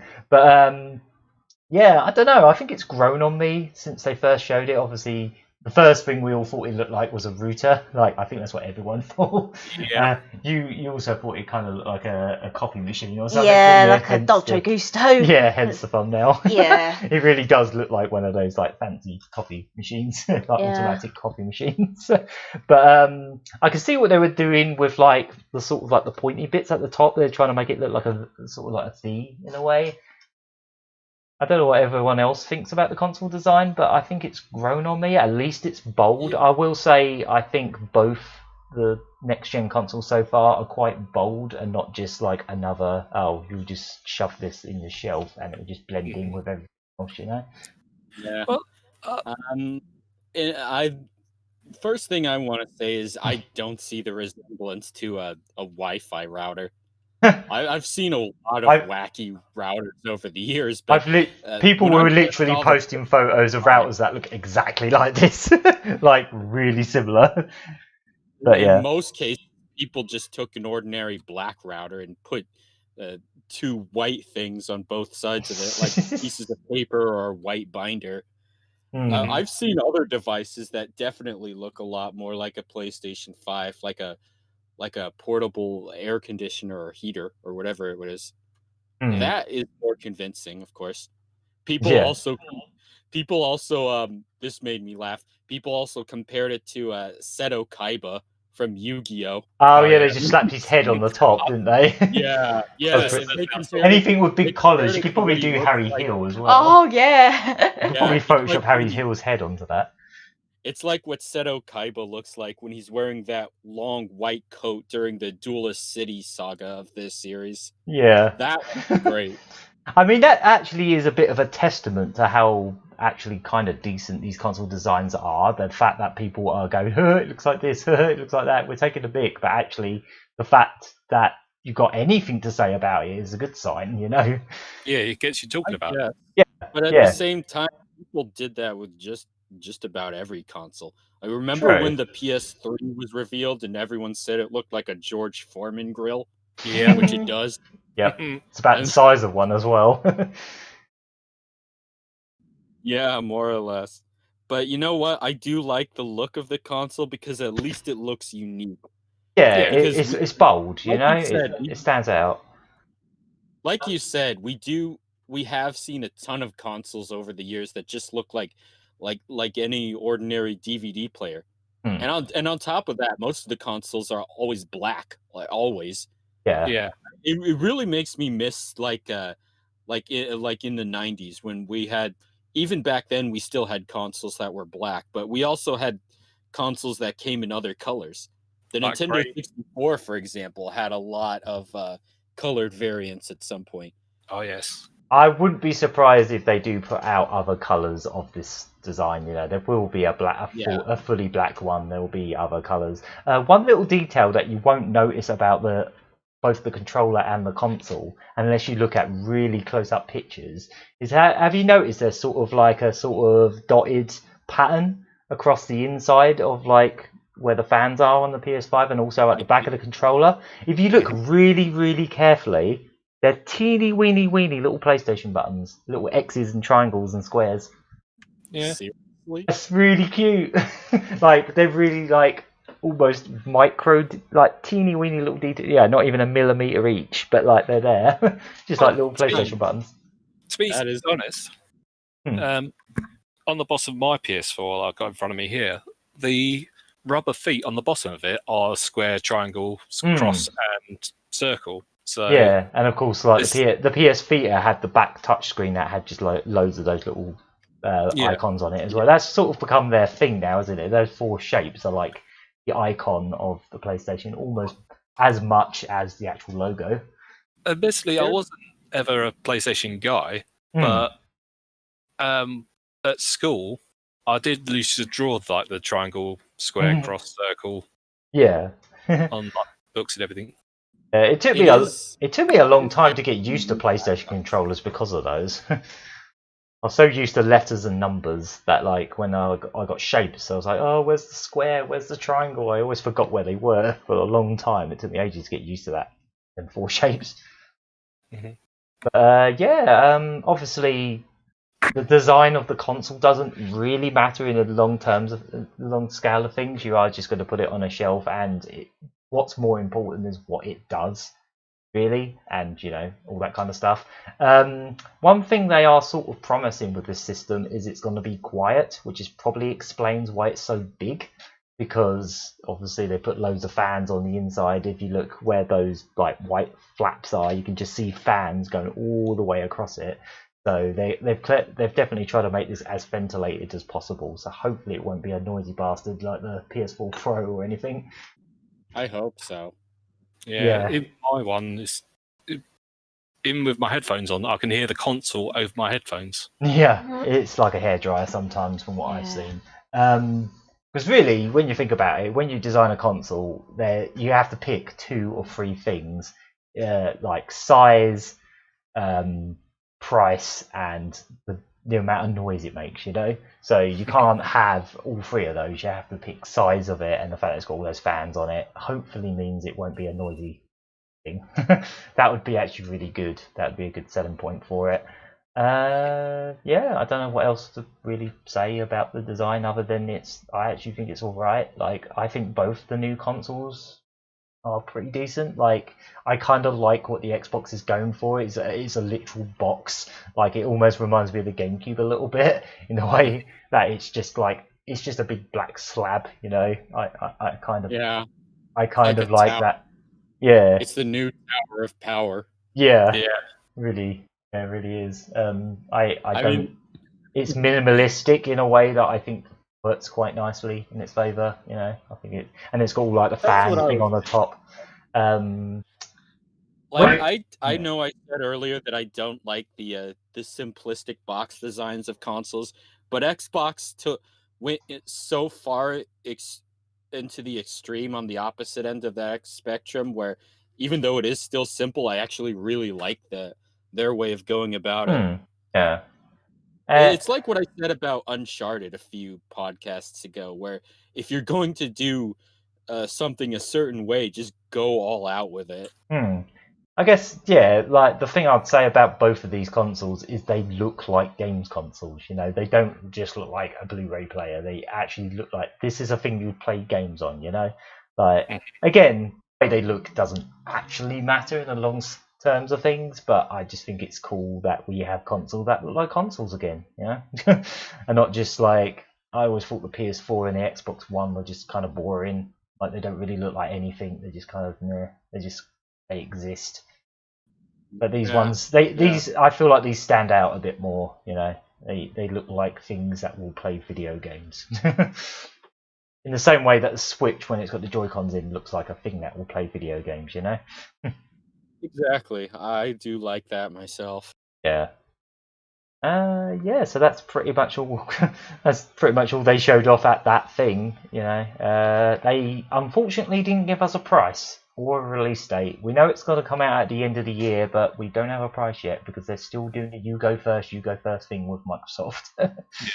Well, the thing is, there is 2 variants of the console. Oh yes, we should probably mention that. Yes, we should definitely mention that. So as they revealed this console, it had the disc drive on the side of it, but then they showed a second one without a disc drive, and it's the Digital Edition. So yeah, this I can downloading games.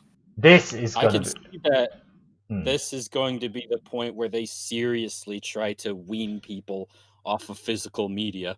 Yep. Yeah, I feel that's going to be the case as well because obviously it's going to be they're doing this as a test basically. You know, they're giving people the option, which is good. I'm glad they didn't just go all digital from the get go because that would suck. You know, physical media is still great. Obviously, it's supposed to be able to play PS4 games as well, so you'll want to stick those discs in.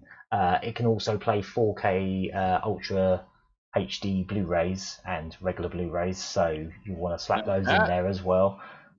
That I was actually not expecting, that it would actually be able to play not even just 4K Blu-ray movies, but any Blu-ray movies. I presume. I don't remember them specifically saying like standard Blu-rays, but I'm going to assume that well, every UHD Blu-ray player can play Blu-rays. Every 4K Blu-ray player or drive for a computer is also capable of reading original Blu-ray discs. Yeah, they're completely backward compatible.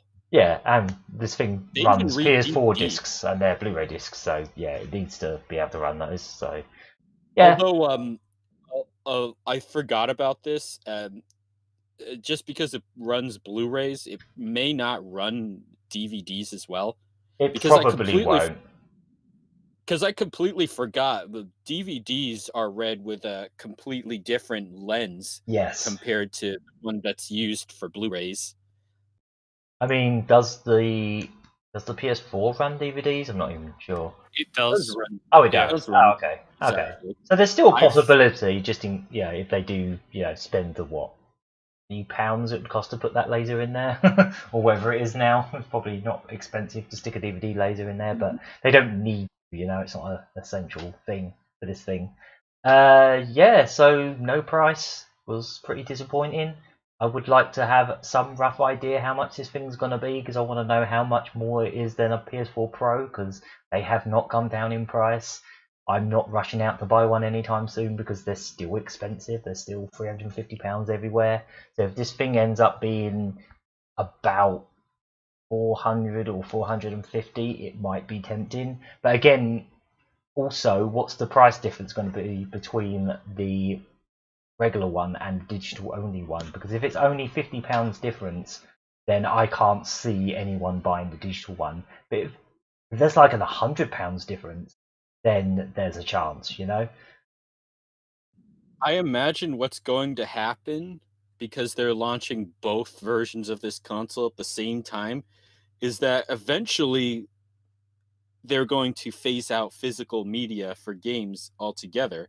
And they're going to put out a statement saying that most people aren't playing or buying the physical medias, so they're going to stop making them. But maybe as an apology to anyone who bought the physical media console, what they're going to do is they're going to give them a bunch of credit for the PlayStation Store to allow them to buy whatever games they want, just to give them a taste of what's available digitally. I guess it depends how things go. They're doing this as an experiment. I think once these have been out for a couple of years, they'll know what the bigger market is. They'll know if the physical media market is still strong enough to keep going and stuff like that. I kind of hope it is. Yeah. The reason I have this prediction is because this isn't the first time there's been an all digital version of a console, and the way I see it, every time it's happened, it's been a test. When the PSP Go and the Xbox One All Digital Edition, or SAD Edition, as I like to call it, when those came out, the original versions of each of those consoles had already been out for a couple of years. Yeah. So when most people saw it, they thought it was pointless. They already had a pile of games on disc sitting on the side, and they're like, well, I can't play these on it, so what's the point? Whereas this is coming out day one, so people might start making the decision, do I want to have discs lying around or do I not? Not to mention that even if you did even if you did buy most or all of your games digitally anyway, you still had a console that could run the physical media. So you might be thinking to yourself, if there's ever a case where I do want to get a physical game, like if there's a special edition, for example, then at least I'll be able to play that. Whereas with the PlayStation 5, they're launching both at the same time. So they're immediately showing people that they have a choice. Whether they have to decide early on, and they got several months in advance to make this choice, if they want to lock themselves out of physical media or not. And I'm sure a lot of people have already decided by now. Yeah, that, and they have to announce the prices for both of these, because that's going to be a big point as well. As I say, if there's like £100 difference, plus also, if this thing sells out like gangbusters and it's sold out everywhere, but you can get the digital one easier than the physical one, some people might, based on the price difference, go, I might just resort for the digital one because it's more readily available, you know? Sega Bitch makes a good point as well, saying, you know, shops like Amazon and GameStop are probably going to be lobbying to keep physical. I can't see physical like disappearing anytime soon. I think this gen coming up might be, the way it's going, I feel like this might be the last gen to have physical from day one and still be there. Like, for example, PlayStation 6 might not have a disc drive, you know? But I feel like it's too early for that. People haven't got... No, you know, some of us are privileged to have really fast internet, but there's plenty of countries on this planet that do not have fast internet. They cannot download 150, 200 gigabytes for a game, you know? Like, the games are getting bigger and bigger. You have to download them from scratch. Obviously, depends how big the hard drive you can put on the thing is as well. You know, you might only have so much space to fit, like, I don't know, 20 games onto the console at any one time, and then it runs out of space and you have to delete something.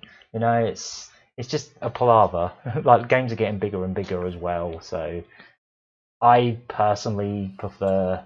I mean, even in the case of a lot of disc games now, they don't actually have the entire game on the disc. Sometimes you have to download half the game, you know, including the disc. But because it's going to be using, 4K HD, whatever you call them, Ultra Blu-rays, or whatever they're called, Ultra HD Blu-rays. I believe they have more space on them, so hopefully they can cram more onto them and stuff like that. Well, so. They are the same discs. It's just that they're branded differently. Oh, so they are the same capacity? Are they up to 500 gig?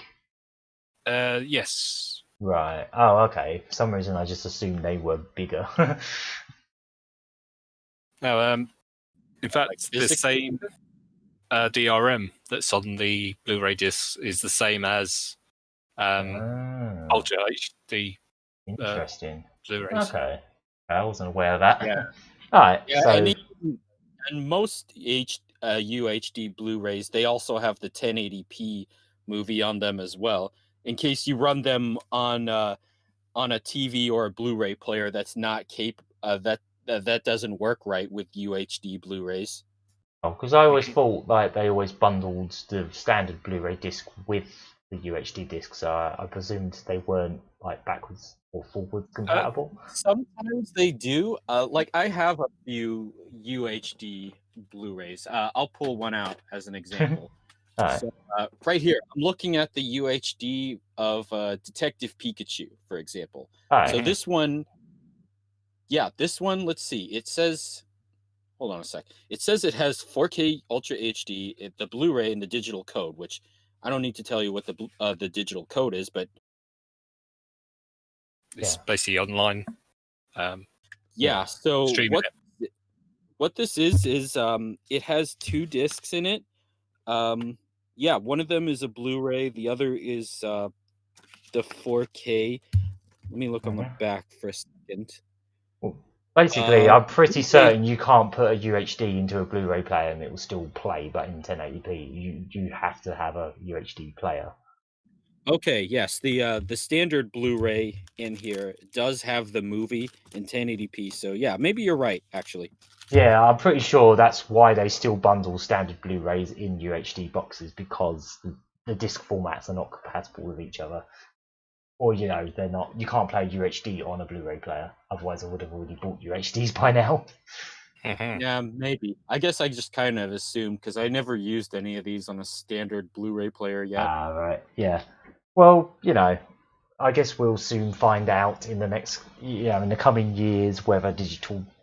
Because in a way, when you think about it, like on PC, when was the last time you bought a PC game on a disc?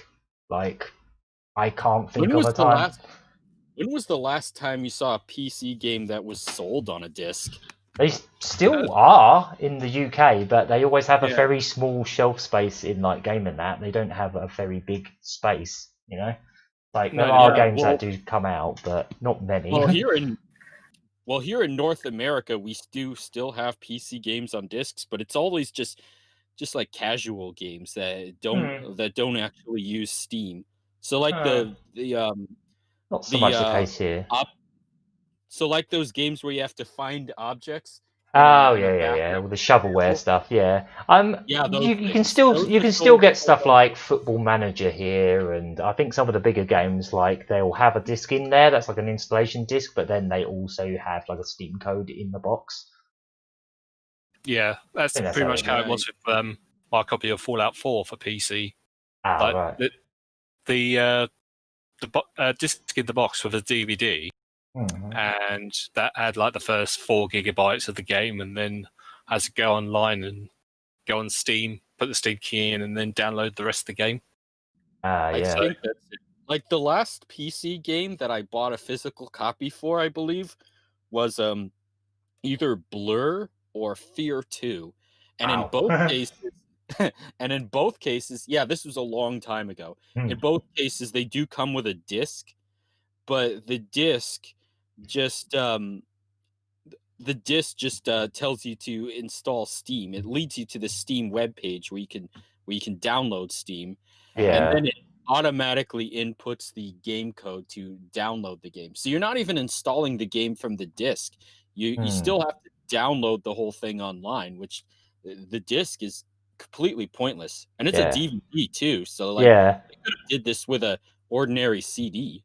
Pickleman makes a good point in the chat. He says the PSP Go is a great example of something that is pointless to buy because those digital games can't be downloaded anymore. That's the other thing. Digital games don't last forever. Like a disc, discs don't technically last forever. They eventually wear out, like after like 20 years or something. But a game that's licensed on a console can just go like that. Scott Pilgrim, Ninja Turtles, Simpsons, X-Men, stuff like that on just previous generation just disappeared. And not only that, but like a few years after the PSP Go launched, Sony actually took down access to the PlayStation Store from all PSP systems. Exactly. So it rendered the Go useless. So you can actually still buy and download PSP games, but you can't do that from an actual PSP. No, you have to get them through either the PS3 or the PS4, I believe. Yeah, or the Vita. Yeah. Don't even know if you can on the Vita now, can you? Yeah, you can. Well, you can still access the PlayStation Store from a Vita. Yeah, but Vita cartridges, or memory chips, as it were, they're eventually being phased out. Segabit's saying about the Wii Mini. That was basically that wasn't a digital only console. That had a disc drive. You can still play physical games on that.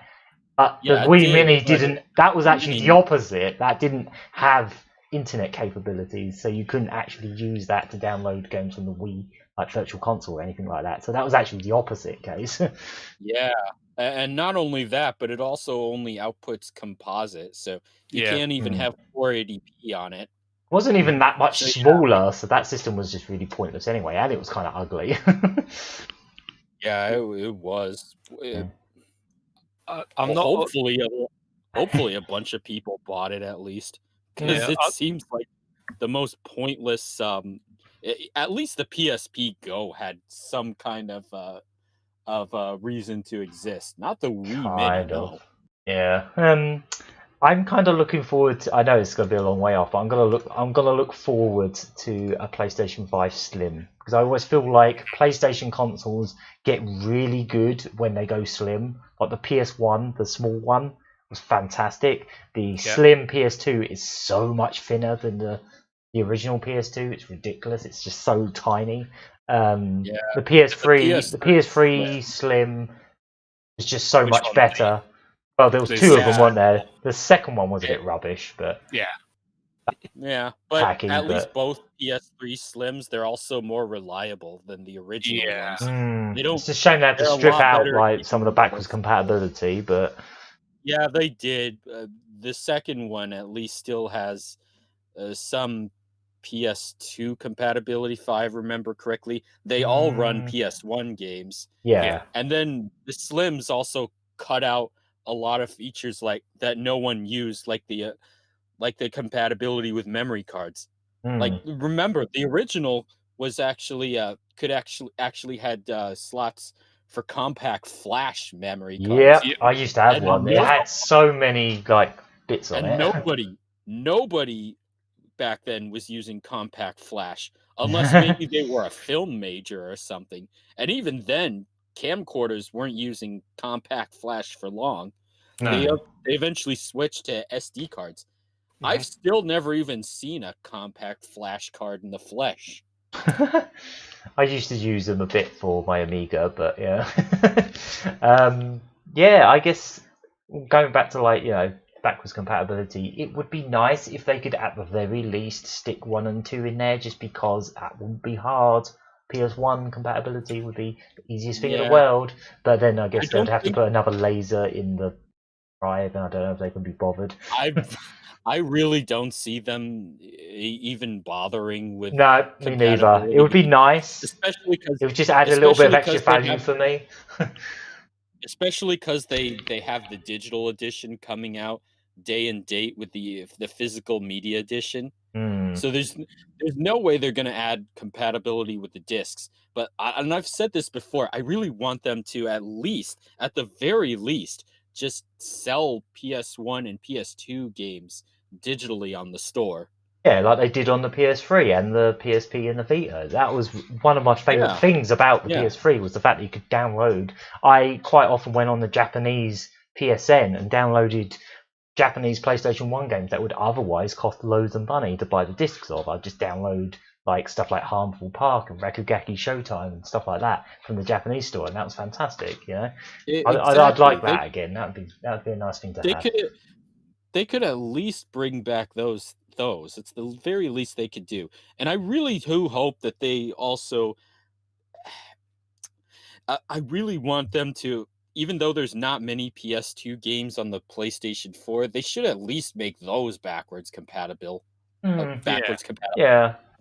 That's one thing I really like that Microsoft is doing. Their backwards compatibility strategy has been fantastic. The fact that they've been doing not only Xbox 360 games, digital and disc-based, like you put the disc in, it will download the game onto your hard drive, done.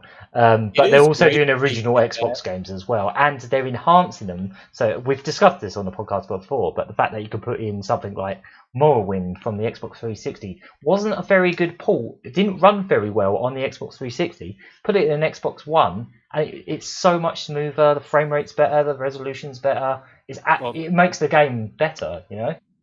Not to mention, I found out that they give you the Game of the Year edition of Morrowind with all the extra content, even if you don't actually have, even if the copy for Xbox you have isn't the Game of the Year edition. Oh, that's nice. And not only that, but other games that had DLC on Xbox, like Star Wars Battlefront 2, they brought back the DLC and gave it to you for free if you have the game. Yeah. All right. But at the same time, Microsoft hasn't been on top of their game this generation. They were only the only console they managed to beat was the Wii U. They were not doing well, so they had to do something in order to turn heads their way and get people to actually wow people with the Xbox One, and that was just one of the ways they went about it. If they were on top of their game, they wouldn't do backwards compatibility. No, the fact that the 100% Xbox One sure. had such a disastrous launch is why they came back and started doing positive things. That's why I kind of hope we're not getting what a lot of people deem as like cocky Sony, where like they're so grand, they're so high up, they're so like their sales are so good, they're like, well, we don't need to do anything, we can just sit on our asses because, or not give people things they want because we're selling blockbusters. I kind of hope they don't start getting into that phase again. They start getting all snooty and grandeur. They were starting to feel a bit like that again during the PS4 era. I have to say they were starting to get a bit like we're the best. They get a bit too big headed and then they forget to do things like they were games sometimes. Every console manufacturer goes through that phase at least once. That's what ruined Sega. Pretty much, yeah. I think we should probably move on from this talk about the PlayStation 5 because we've been going for quite a while. I don't know if there's anything else anyone wants to bring up news-wise. Well, we've already mentioned like the discless and something else. So, what was you going to say, Andrew? Sorry. We mentioned the discless version and. Oh yeah. I was thinking beyond like PlayStation 5 stuff. Okay. I'm just trying to think what of all the presentations this week, there hasn't really been like huge news other than there was some pretty good ports announced, wasn't there? There was Persona 4 Golden getting released on Steam and all that. That's the first time that game's been on anything other than what was it, the PlayStation? The Vita. Yeah. So that's cool. Yeah, Golden was exclusive to the Vita until now. So that's nice. I kind of hope that also gets console ports, but I guess we'll see. But it's nice that they're porting that over. Also, the first time technically a Harvest Moon game's coming to PC. Story of Seasons is getting ported as well. Mm-hmm. Yeah, the new one that's coming out, that's a remake of one of the other ones. Yeah. Yeah. I mean, there's actually been other Harvest Moon games on PC, but oh, is there? It's I was gonna say in case most people don't know, Natsume, the original publishers of the Harvest Moon series, they no longer have the original staff of the Harvest Moon games with them, so they have completely different people working on the Harvest Moon games. They still have the exclusive rights to the Harvest Moon name. We know all this. I'm just saying this for listeners who might not know. Fair enough. But the Story of Seasons series is from the original creators of Harvest Moon. Yes. So they only named it Story of Seasons because they don't have the rights to the name Harvest Moon. Yeah, I find that quite funny, the fact that it is a remake of a Harvest Moon game, but they can't call it Harvest Moon because they don't have the name. It's it's just funny to me. It's just such a strange legal loop. Yeah, but I was going to say that some of Natsume's newer Harvest Moon games have actually been ported to PC. Okay, so maybe I'm thinking the Story of Seasons hasn't been ported to PC before. Yeah, until now, there's never been a Story of Seasons game on PC. Fair enough, that's what I was thinking of. There was also that thing, we were talking about the itch.io bundle earlier and all that, and how Steam haven't even tried even do anything remotely close to that, There's actually been a couple game developers that have actually pulled out of Steam because of Steam's complete lack of any mention of Black Lives Matter or anything like that. Like, they haven't even put out a basic statement like most companies have. They haven't said anything. They haven't done a single thing. Like, no statements, so many companies were putting out like a little black JPEG with some text on it, just, saying they're going to donate money and stuff like that. But they didn't even do that. Even Epic Games did that. Jeez. Yeah, so so basically we've got I believe it's the developer of that game called Art School.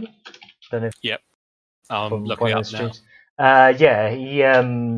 He's basically put up on Twitter that he's getting these games removed from Steam because he's not happy with how they're complete, just disinterested in even acknowledging this, whole thing. It kind of sucks, but Steam should be held accountable for not doing anything. Silence is just as bad. For years now, Steam has given off an air of complacency when it comes to pretty much how they run their business. Oh, definitely. It's really shocking to me that they even go this far in a situation like this where civil rights is being threatened. Yeah, exactly. It's just ridiculous that they haven't done anything, Like, they haven't said they're going to donate to anything. They haven't done jack, They're pretty much the only game company that hasn't, At this point, I know Nintendo have. I know. Pokemon Company have. Even Bethesda and Activision Blizzard have given statements in spite of the fact that they've been kissing the Chinese Communist government's ass. Yeah. And they've been actively against Hong Kong protesters, but at least they came out and said that they want to support protesters from their own home country. Yeah. It's rough. Starting to wonder if they're gonna finally say something now that they've been called out, but it's kind of too late now. It's kind of too late. If they haven't said anything by now, I wouldn't put money on it. No, me neither. But you know what? Since Epic Games did make a statement back when everyone else was, I guess I might as well just remind people that if you are using the Epic Games Store and you haven't picked up the Samurai Showdown Neo Geo collection, you better go and get it while it's still free. How long is it free for? I'm looking it up now. Yeah, because I might actually jump on that. Well, the thing is, I not bought it obviously, but I had till the 18th. My library. It's available till the 18th, so yeah, another few days. And okay. Yeah, but it's a worthwhile package. I have been trying to put off for as long as I can, like Epic Games Store, because I'm not really a fan of Epic Games, the company. I've seen some pretty bad things about the Epic Games Store, how it basically snoops on all your information and sort of snoops on even your Steam information. But I don't know, maybe I should just bite the bullet and actually download that thing. Yeah, I would look over the terms of service again when you install the Epic Games Store, because I'm very much against companies snooping on you. I mean, they pretty much all do that anyway, but yeah, there's cases where it's unavoidable, but I try to hide myself from as many companies as possible. Yeah. I guess the only other little news thing we can talk about, I guess, is a new Star Wars game got announced from EA. It is. Hang on, I'll just find the thing. Where's it gone? I'm trying to find the thing. Basically, EA announced a new game called Star Wars Squadrons, and this is going to be a online 5v5, like TIE Fighter and X-Wing thing. So you either decide to be, on the good side or the bad side.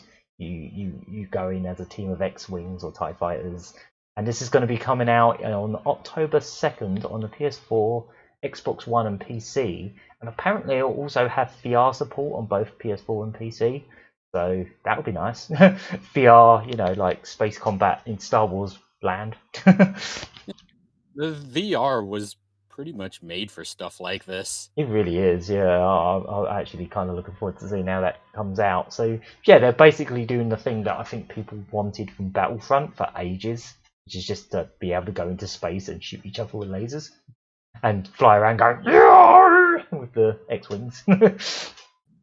Yeah. Or the TIE Fighters, whichever one it is. Not to mention not having to gamble.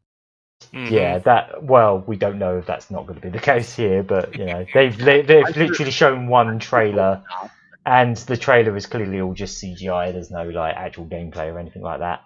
It is so apparently it's only priced at $39.99 in the US, so it's actually kind of a cheap-ish game. So yeah, 30.